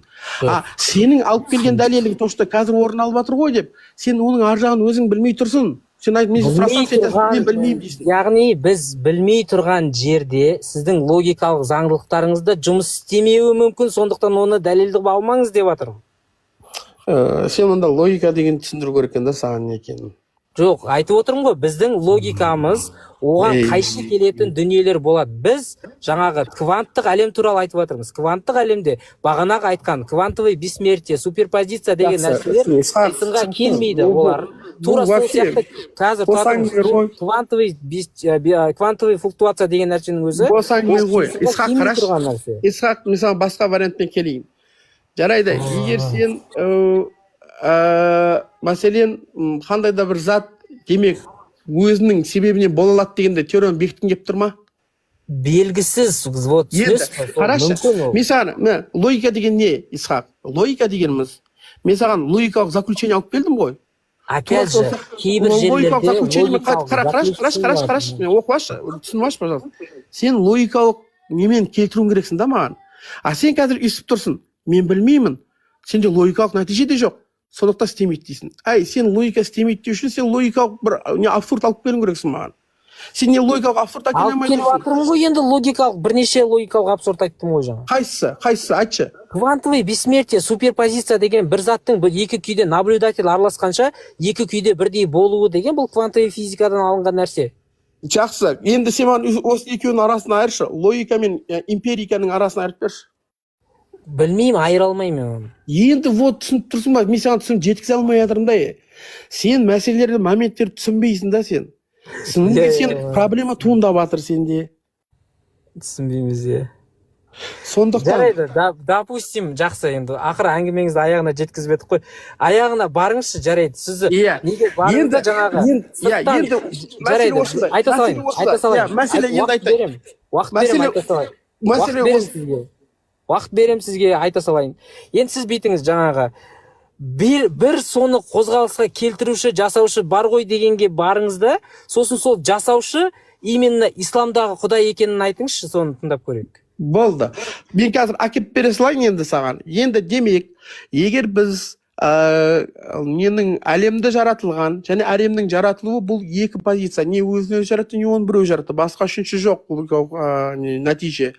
Өзін өзі жаратуы бұл болмайды. Енді біреу жаратты дегенге келеміз, вынужденно, дұрыс па? Енді айтамыз, осы жерде біреу жаратты деген кезде, осы біреу не жаратылғанына ұқсайды, не жаратылғанына ұқсамайды. Екі вариант. Дұрыс па? Кім? Айта беріңіз, сол аяғына дейін тыңдайыншы құрсын. Неге? Өйткені өзінің жаратылғанына ұқсайды депсек, онда ол да жаратылған болады да, оның да біз жарату үшін бекітіп қаламыз да уже. Сөйтіп ар жағында тағы да сұрақ туындайды. Так, ар жағындағы жаратушы өзінің жаратылғанына ұқсай ма, әлде ұқсамай ма деп сұрақ қоямыз. Содан ар жағындағы жаратушының жаралған тоже ұқсайды десең, онда жаралған болады да, сөйтіп ары қарай бұл уже цепочка бесконечности кетеді, а цепочка бесконечности дұрыс емес, абсурд. Дұрыс па? Жоқ негізі. Жақсы. Цепочка бесконечности неге абсурд емес? Айтып берші маған. Мен саған айтып берейін, неге абсурд екенін. Проблема жоқ, бесконечно кете береді ғой. Жақсы, сен айтасың, бір нәрсе бесконечно бола беру мүмкін деп тұрсың, Конечно. Болды. Енді қара, егер мен айтайын, ар жағында оның жаратушысы бесконечно кетті дейді, Бесконечный, сонда бесконечный нәрсе ол мүмкін емес па сонда? Жоқ, енді сол айтып тұрмын ғой, сен бойынша мүмкін деп тұрсың ғой, мен жарайды елестетейік, солай кетті деп, Қазір тұра тұрыңыз. Бесконечный дүние логикалық тұрғыда мүмкін емес па? Логикалық тұрғыда мүмкін емес. Мен саған енді соны дәлелдеп берейін деп тұрмын ғой, неге? Енді тұра тұрыңыз. Бесконечный нәрсе логикалық тұрғыда мүмкін емес болса, сіздің құдайыңыз қалай бесконечный болады? Болды ғой, енді сен тыңдасаңызшы, соны қоясың ғой. Енді біз айтамыз, бесконечный, анау жаратылған бола беретін болса, онда цепочкамен бесконечно жаратылған, оның жаратылған кете береді, дұрыс па? Бесконечно кетті дейік. Бесконечный нәрсе мүмкін емес болса, сіздің барған құдайыңыз қалай бесконечный болады? Жоқ, мен сен бесконечно болуы мүмкін деп тұрсың ғой. Менен соған жауап бергім кеп тұр ғой. Енді бесконечно сен мүмкін десең, мен елестетейік деп тұр да, мен соны абсурдтығын көрсетейін деп жатырмын. Елестетейікші, только что әлем жаратылған, оның жаратушысы, ол да жаралған. Демек, оның жаратушысы бар. Нұржан мырза, бесконечность абсурд болатын болса, сіздің құдайыңыз да абсурд қой онда. Жоқ, сен оған келген жоқсың. Қазір мен саған просто барған кезде осы ережені ұстанасыз деп ойлаймын. Қазір сен соған келеміз, сол кезде сен маған айтасың соны. Бірінші қазір соған келіп алайықшы. Мен айтамын, цепочка бесконечности бұл болмайды деймін. Неге цепочка бесконечности болмайды? Мына жерде тасальсуль дейді, бұл бұны цепочка дейді. Цепочка бесконечности болмайды. Неге цепочка бесконечности болмайды? Өйткені, егер цепочка бесконечности болатын болса, анда әлем болмау керек еді деймін. Сен айтасың, қалай дейсің? Мен айтамын, так, Исхақ Сайкю 1000 теңге бер деймін. Сен тұрасында, Марат 1000 теңге бер дейсің. Асел 1000 теңге бердің. Сөйтіп бесконечно 1000 теңге бер, 1000 теңге бар ма, жоқ па? Бар ма, жоқ па? Сайкю? Ау. 1000 теңге бар ма, жоқ па? Бесконечно біреуден сұрай берсе. Бесконечно сұрай берсең ба? Жоқ. Болды. Демек, егер біз бесконечно жаратылған жаратушы, онда әлем болмау керек. Значит, егер соңында біреу 1000 теңгені алып шығып тұр, значит, соңында біреу жаратушы болу керек. И ол жаратушы обязательно жаратылғанына ұқсамау керек. Почему? Потому что жаратылғанына ұқсап береді десек, онда цепочка шығады. А цепочка абсурд. Қашан абсурд тоқтата аламыз? Егер ол қарама қарсы десек. Демек, не жаратылғанға қарама қарсы болатын болса, ол жаратылмаған. Дұрыс па? Енді не жаратылмаған ол? Білесің ба ол? Жаратылмағаныңыз бесконечный ма? Жаратылмаған дегеніміз қадим дегеніміз. Я бесконечно. Бесконечность абсурд қой. Жоқ, абсурд қай жағдайда болады? Егер цепочка болатын болса. Цепочка емес, просто ол бесконечный нәрсе ғой просто. Я бесконечный нәрсе, я түпкілікті болады. Енді осы жерде біз түпкілікті бекітіп жатырық. Енді осы жерде Алла Тағала болды, жаралмаған әлем жаратылған. Енді осы жерде сол айтып тұрық. Демек біз бір Құдайды бекітіп тұрық, бұл жаратқан әлем жаратылған үкіміне кеп тұрық. Енді сен бағана сұрағың. Неге ол сенің Құдайың именно болу керек дедің ба? Жоқ, бесконечный Құдай абсурд қой, ол қалай бар болады? Неге ол абсурд? Неге шештің сен? Дұрыс қой, басы жоқ, аяғы жоқ. Басы жоқ, аяғы жоқ.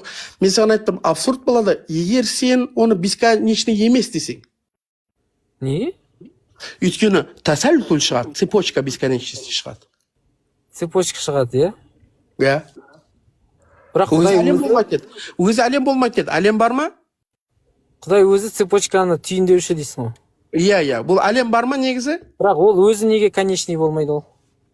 Сол өзі конечный болып тұр ғой енді ол. Конечный болып түйіндеуінде не проблема?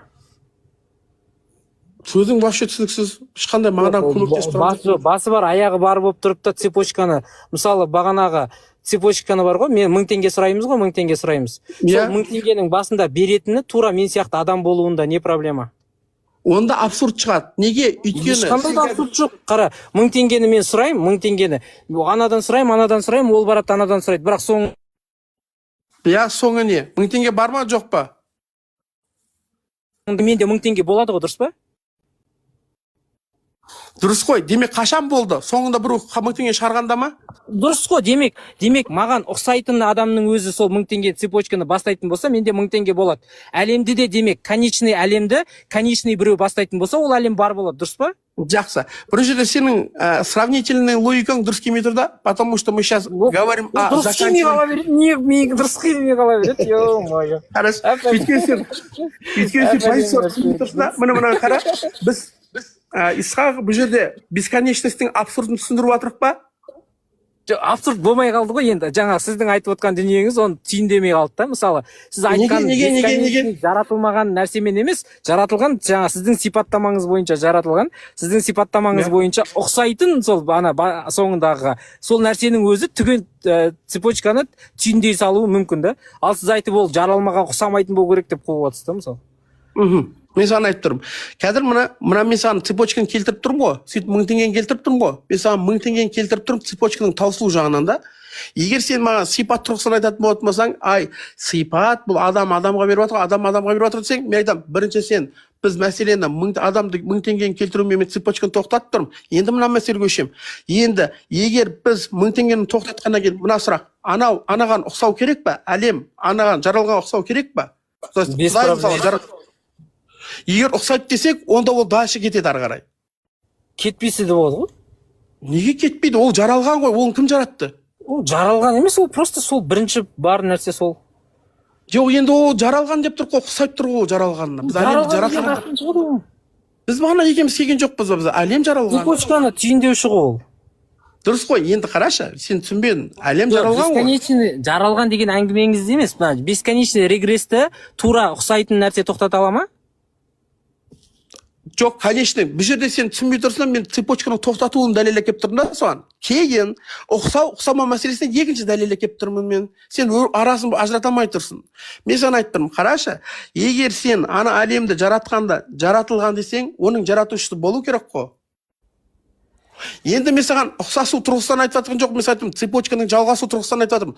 Цепочканың жалғасу тұрғысынан, бітпеу тұрғысынан мен саған айтамын, абсурд, бесконечность болмайды деймін. Неге цепочка болмайды десең, мен айтам, онда әлем болмас еді деймін. Неге деген кезде мен айтам, бұл 1000 теңгені, мен 1000 теңгені цепочканың таусылу тұрғысынан әкеліп тұрмын саған дәлелге.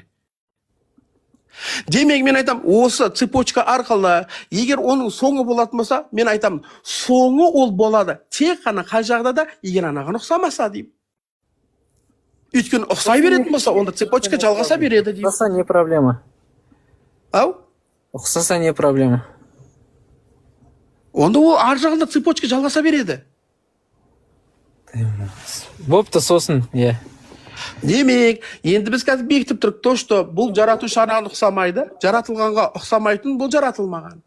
Енді біз қазір бекіттік, жаратылғанда, жаратылмағанда. Бұл біздің ойымызда жаратылмаған бұл Құдай деп тұрық, енді Алла деп тұрық, жаратылған бұл әлем деп тұрық. Осы теориямен, логикалық теориямен шығып тұр. Енді мен саған айтып тұрмын. Сен сұрақ қою мүмкінсің. Неге бұл сенің Құдайың болу керек деймін ба? Сосын, иә. Осы сұрақ па сенікі? Иә. Бұл мәселе екінші мынаға көшеміз. Демек, сен қазір не версияны келтіргің келіп тұр? Сен айтасың, христианның Құдайы бар, будданың Құдайы бар, еврейдің Құдайы бар. Неге сенікі деп тұрсың ғой? Жалпы, иә. Жақсы. Иә, жақсы. Мен айтамын, христианствода дуализм деген бар деймін. Оса көп құдайлық бар деймін мен. Жоқ оларда көп құдайлық. Жақсы. Неге көп құдай жоқ? Во имя Отца и Сына Святого Духа дейді. Ол үшеуі бір деп айтады ғой. Жақсы. Енді осы жерде мынандай логика туындайды. Так, үшеуі бір дегенде қалай түсеміз? Мәселен, үш бұл бір ма? Олар үшеуі сол бір құдайдың үш сипаты деп айтады ғой. Енді соны мен айттым ғой, енді үшеуі жеке-жеке бір құдайлық сипатпен негізделген бір ма? Білмеймін оны бір ма. Вот енді мен тура сол логикалық жауаппен жауап береміз. Біз айтамыз, екі құдай бар деп елестетейік болса, үш құдай бар деп елестетейік дейміз. Екі құдай дейші. Екі құдай деп елестететін болатын болсақ дейміз, айтамыз, міндетті түрде арасында конфликт орындайды дейміз. Дұрыс па? Келісесіз бе, келіспейсіз бе? Не конфликт? Айтамыз, өйткені екеуі де құдай ғой. Құдай бұл құдай болу үшін қалаған істей алу керек, әйтпесе құдай болмай қалады. Дұрыс па? Ол қайдан шығады? Енді құдай қалай болады? Құдай деген ол всемогущий ғой, ол құдай дейміз ғой біз. Всемогущий деген сипатты қайдан бердіңдер оған? Өйткені құдай болмайды, әлемді жарату үшін автоматически оның қалауы орындалу керек зат болу керек. Ол қара, әлемді жарата алатын ғана могуществосы болуы мүмкін да, басқа могуществосы жетіп болмауы мүмкін мысалы. Әлемді жарата алатын могуществосы болатын болса, басқаға могуществосы жетпейді дейсің ба? Мүмкін ғой, иә, ол басқа могуществосын қаяқтан алып отырсыңдар ғой. Жақсы. Енді біз бана бекіттік па, мына әлемнің бәрі негізі логикалық түрде жаралған деп, және бекіттік па, оны жаратылмаған жаратты деп, онда ол біздің ойынша ол жаралмаған бұл Құдай, иә? Енді демек әлемнің ішіндегі барлығын жаратып тұр, дұрыс па? Енді сен әлемді жаратқан басқа нәрсеге құдірет келмейді дегеніміз тек әңгіме, бұл жерде біз бар әлем ғана ғой, бұл басқа ештеңе жоқ қой. Енді сен әлемге құдірет жетесең, онда басқаның бәрі жоқ, бәріне құдіреті жетеді деп айта алмайсың ғой, жарату ғана құдіреті бар шығар мысалы. Бітті ғой, енді әңгіме жаратылғанда ғой. Жаратылған құдірет жететін болса, онда жаратылғанның бәріне құдірет жетіп тұр. Бәріне құдіреті жетеді деген сөз ол? Енді сол ғой жаратқан. Демек бәріне құдірет жетіп тұр. Шексіз құдіретті емес қой бәрібір. Енді шексіз құдіретті қай сен теорияда не дейсің, елшейсің сен? Осы әлемдік па? Ол әлемді жарата алады екен мысалы. Басқа қабілеттер қаяқтан шығады оның? Басқа қабілет жаратуда не? Не жаратады? Жаратудан басқа құдіреттер қаяқтан шығады деймін. Бұл құдыра күші басқа, ол құдыра дегеніміз тұрады ол. Мен саған айтып тұрмын, ол құдірет ме әлемді жаратуға? Жоқ, шексіз әлемді жарата алады, басқа шексіз құдіретті деп айтуға қаяқтан негіз болады? Сен шексіз құдірет деген түсіне алмай тұрсың да, сен қарашы, мына әлем бар ғой, әлем. Иә? Осыны әлемді жаратуға құдіреті жетіп тұр ма Алла Тағала? Допустим, даже жетіп тұр дейік. Болды ғой енді. Сенің оның құдіреті сен асыл әлемдің, сен қазір қоғам баға бере аласың. Осы әлемдік тұрғыдан, өйткені сен де жаралған, мен де жаралған, бәріміз жаралған, ол жаратып тұр. Значит, бәріне құдірет жетеді. Бәріне емес, болды. Әлемді жаратуға құдіреті жетеді деп айтсаң болды. Енді қараш, басқа нәрсеге құдіреті жету үшін, не жетпеу үшін, баға беру үшін әлемнен басқа нәрсе болу керек, дұрыс па? Бар шығар, қаяқтан білесің? Онда оны жаратты ма, жаратпады ма? Жаратқан шығар, иә. Жаратса онда құдірет жетіп тұр оғанда. Енді басқа бәріне сол жаратуға ғана құдіреті жетеді деп айтып тұрған жоқпын ба? Дұрыс қой енді. Демек сен құдірет жағынан шексіз, жарату жағынан шексіз, иә, құдіреті, жарату жағынан. Жаратуға ғана құдіреті шексіз емес, бәрін жасай алады емес, жарата алады болды. Я енді сол енді тұрғыдан ғой, сен айтып тұрсың, жарату тұрғысынан ол бәрін жарата алады. Жарата алады, иә, жарата алады дегеннің өзінде, бірақ оның шексіз құдіретті болмайды ол. Енді қалай сен бересің шексіз құдіретті? Сен шексіз құдіретті беруің үшін бір нәрсе болу керек, который ол жарата алмай қалды. Бірақ мен айтып тұрмын, әлемнен басқа ештеңе жоқ деп тұрмын. Ол жарата алмай қалатын нәрсе бар ғой? Қайсысы? Ана көтере алмайтын тас. Бір абсурд та. Қараш, сен абсурд деген нәрсені түсіндің, иә? Абсурд, демек абсурдқа оның шамасы келмейді. Қара, мен саған айтып тұрмын. әлемде бәрі не білімі бар, не білімі жоқ десем, екі затқа екіге бөлінеді десем. Сосын? Стена қайсынан болады? Не стена? Ну, стена, үйдің стенасы қайсынан? Білімі бардан, білім жоқтан ба? Бір-біріне не байланысы бар оның? Сол мен саған айтып тұрмын. Алланың құдіретінің астына кіргізе алмайды. Как стенаны кіргізе алмайсың ғой, не мынаған. Сондай бір топ болады, который сен ол қарастырылмайды, ол абсурд. Ол енді құдіретті болатын болса, бәріне мысалы бар ғой, Құдай шексіз құдіретті болатын болса, жарайды. Мынандай бір вариант айтайыншы, бәрін кесетін пышақпен ештеңе кесе алмайтын темір жарата ала ма, мысалы? Бұл да абсурд. Мен сен абсурд деген мағынаны түсіну керек оны. Қалай абсурд болады? Бірінші класстан бастап. Енді қара, мысалы, сен бар ғой, папаңнан кейін тудың, дұрыс па? Сосын? Енді болуы мүмкін ба, сен папаның туың? Жоқ. Енді неге сен осыны қарастыра алмайсың? Біз айттық, бұл абсурд. Абсурд болды ма? Демек дұрыс. Құдай абсурд дүние жасай алмайды ғой. Абсурд деген қарастырылмайды, как стена. Бұл не білімге кірмейді, не білімсізге кірмейді. Дұрыс, яғни біздің қисынымызбен шектелген нәрселерді, біздің логикамыздағы абсурд нәрсені құдайлардың жасай алмайды. Бұл ереже. Жоқ, сен қара жасай алмайды деген сөз қолданып тұрсың. Сен тағы да айтып тұрсың, бұл қарастырылмайды. Бұл қарастырылмайды емес, ол қалай Құдай да қарастыра алмайды оны, дұрыс па? Сен қараш, мен саған айтып тұрмын, білім мен білімсіздер стена қайсына кіреді? Қарастырасың ба сен? Қайсына кіреді екен? Жоқ, демек, біз қарастыра алмаймыз, Құдай да солай қарастыра алмайды. Причем тут қарастыра алмау? Мен саған айтып тұрмын, бұл мәселе. Мысалы, папаң сені туды, бірақ сен папаңды туу мәселесі, бұл неге шамасы жетпейді деп қойылмайды? Неге? Әрине неге қойылмайды? Мысалы, мен олай жасай алмаймын, Құдай солай жасай ала ма? Мен саған айтып тұрмын, бұл абсурдтық веше, бұл ереже ретінде тұрады. Дұрыс, абсурд қайдан шығады?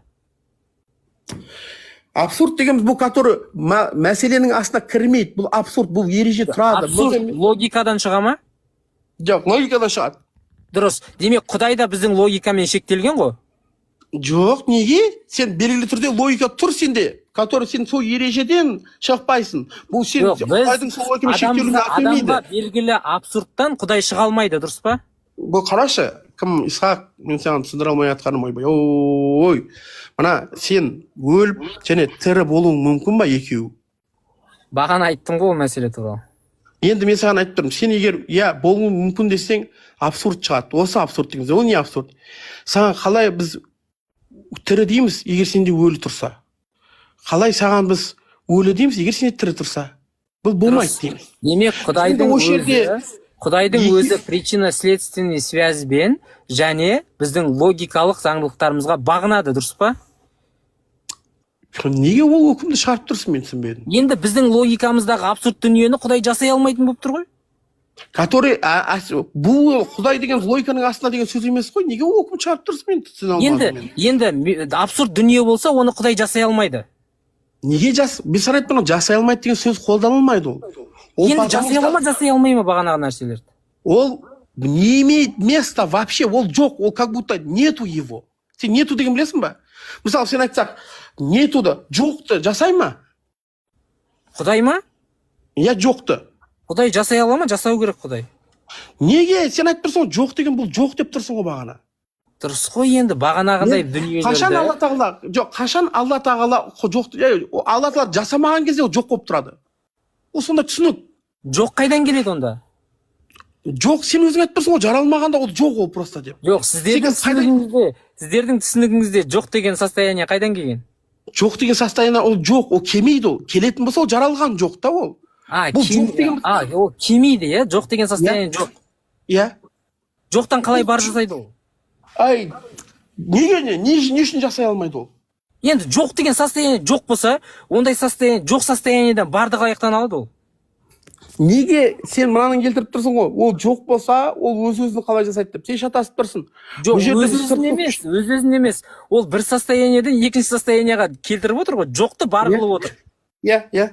Жоқ деген нәрсе жоқ болса, ол барды қалай айдына келеді? Мәселе мен сөйтіп айтайыншы саған, мына логиканы сен түсіну үшін.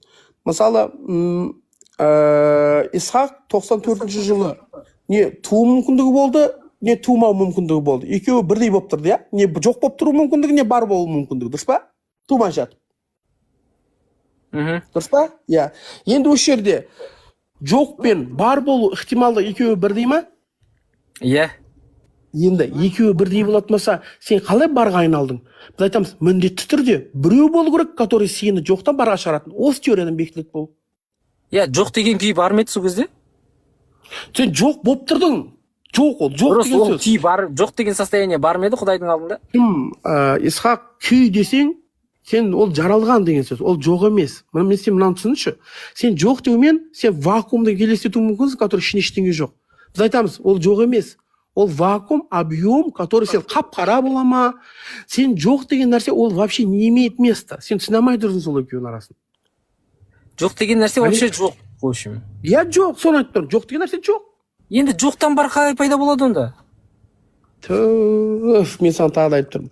Сен 94-ші жылы тумастан бұрын сен жоқ болып қала беруінде, не болмаса бар болу. Құдай жоқтан барды қалай жасайды, егер жоқ деген состояние вообще жоқ болса? Мына теорияға негізделе. Сен жоқсың. Иә, сен жоқсың. 94-тің алдында. Енді бар болу ықтималдығың бар ма? Бар, иә. Иә, жоқ болып қала беру ықтималдығың бар ма? Бар. Екеуі де жағдайы бірдей ма? Иә. Енді екеуі жағдай бірдей болатын болса, қалай сен барға айналдың? Ол біреу болды, который шығарған барға шығарған. Мен ойлаймын, сен сайкю, иншалла, мұсылман болатын сияқтысың. Ойлан. Білмеймін, бар ғой, біраз әңгімені енді для андай немеді аргумент дебат таңға дейін созылмасын деген нәрсемен енді біраз нәрсені жібере салдық қой, бағанағы әңгімеде әлі 1 сағат 2 сағат бойы басында отырар едік әлі ше. Жақсы, сайкю тағы мүмкіндік болар. Менде бір намазымды оқиыншы, менде кеш болып кетті. Тағы да мүмкіндік болар, тағы да сенің нелерің, күмәндарың болып жатса, дайында сұлтайында сөйлесеміз, иншалла. Жақсы, кездескенге қуаныштымын. Жақсы.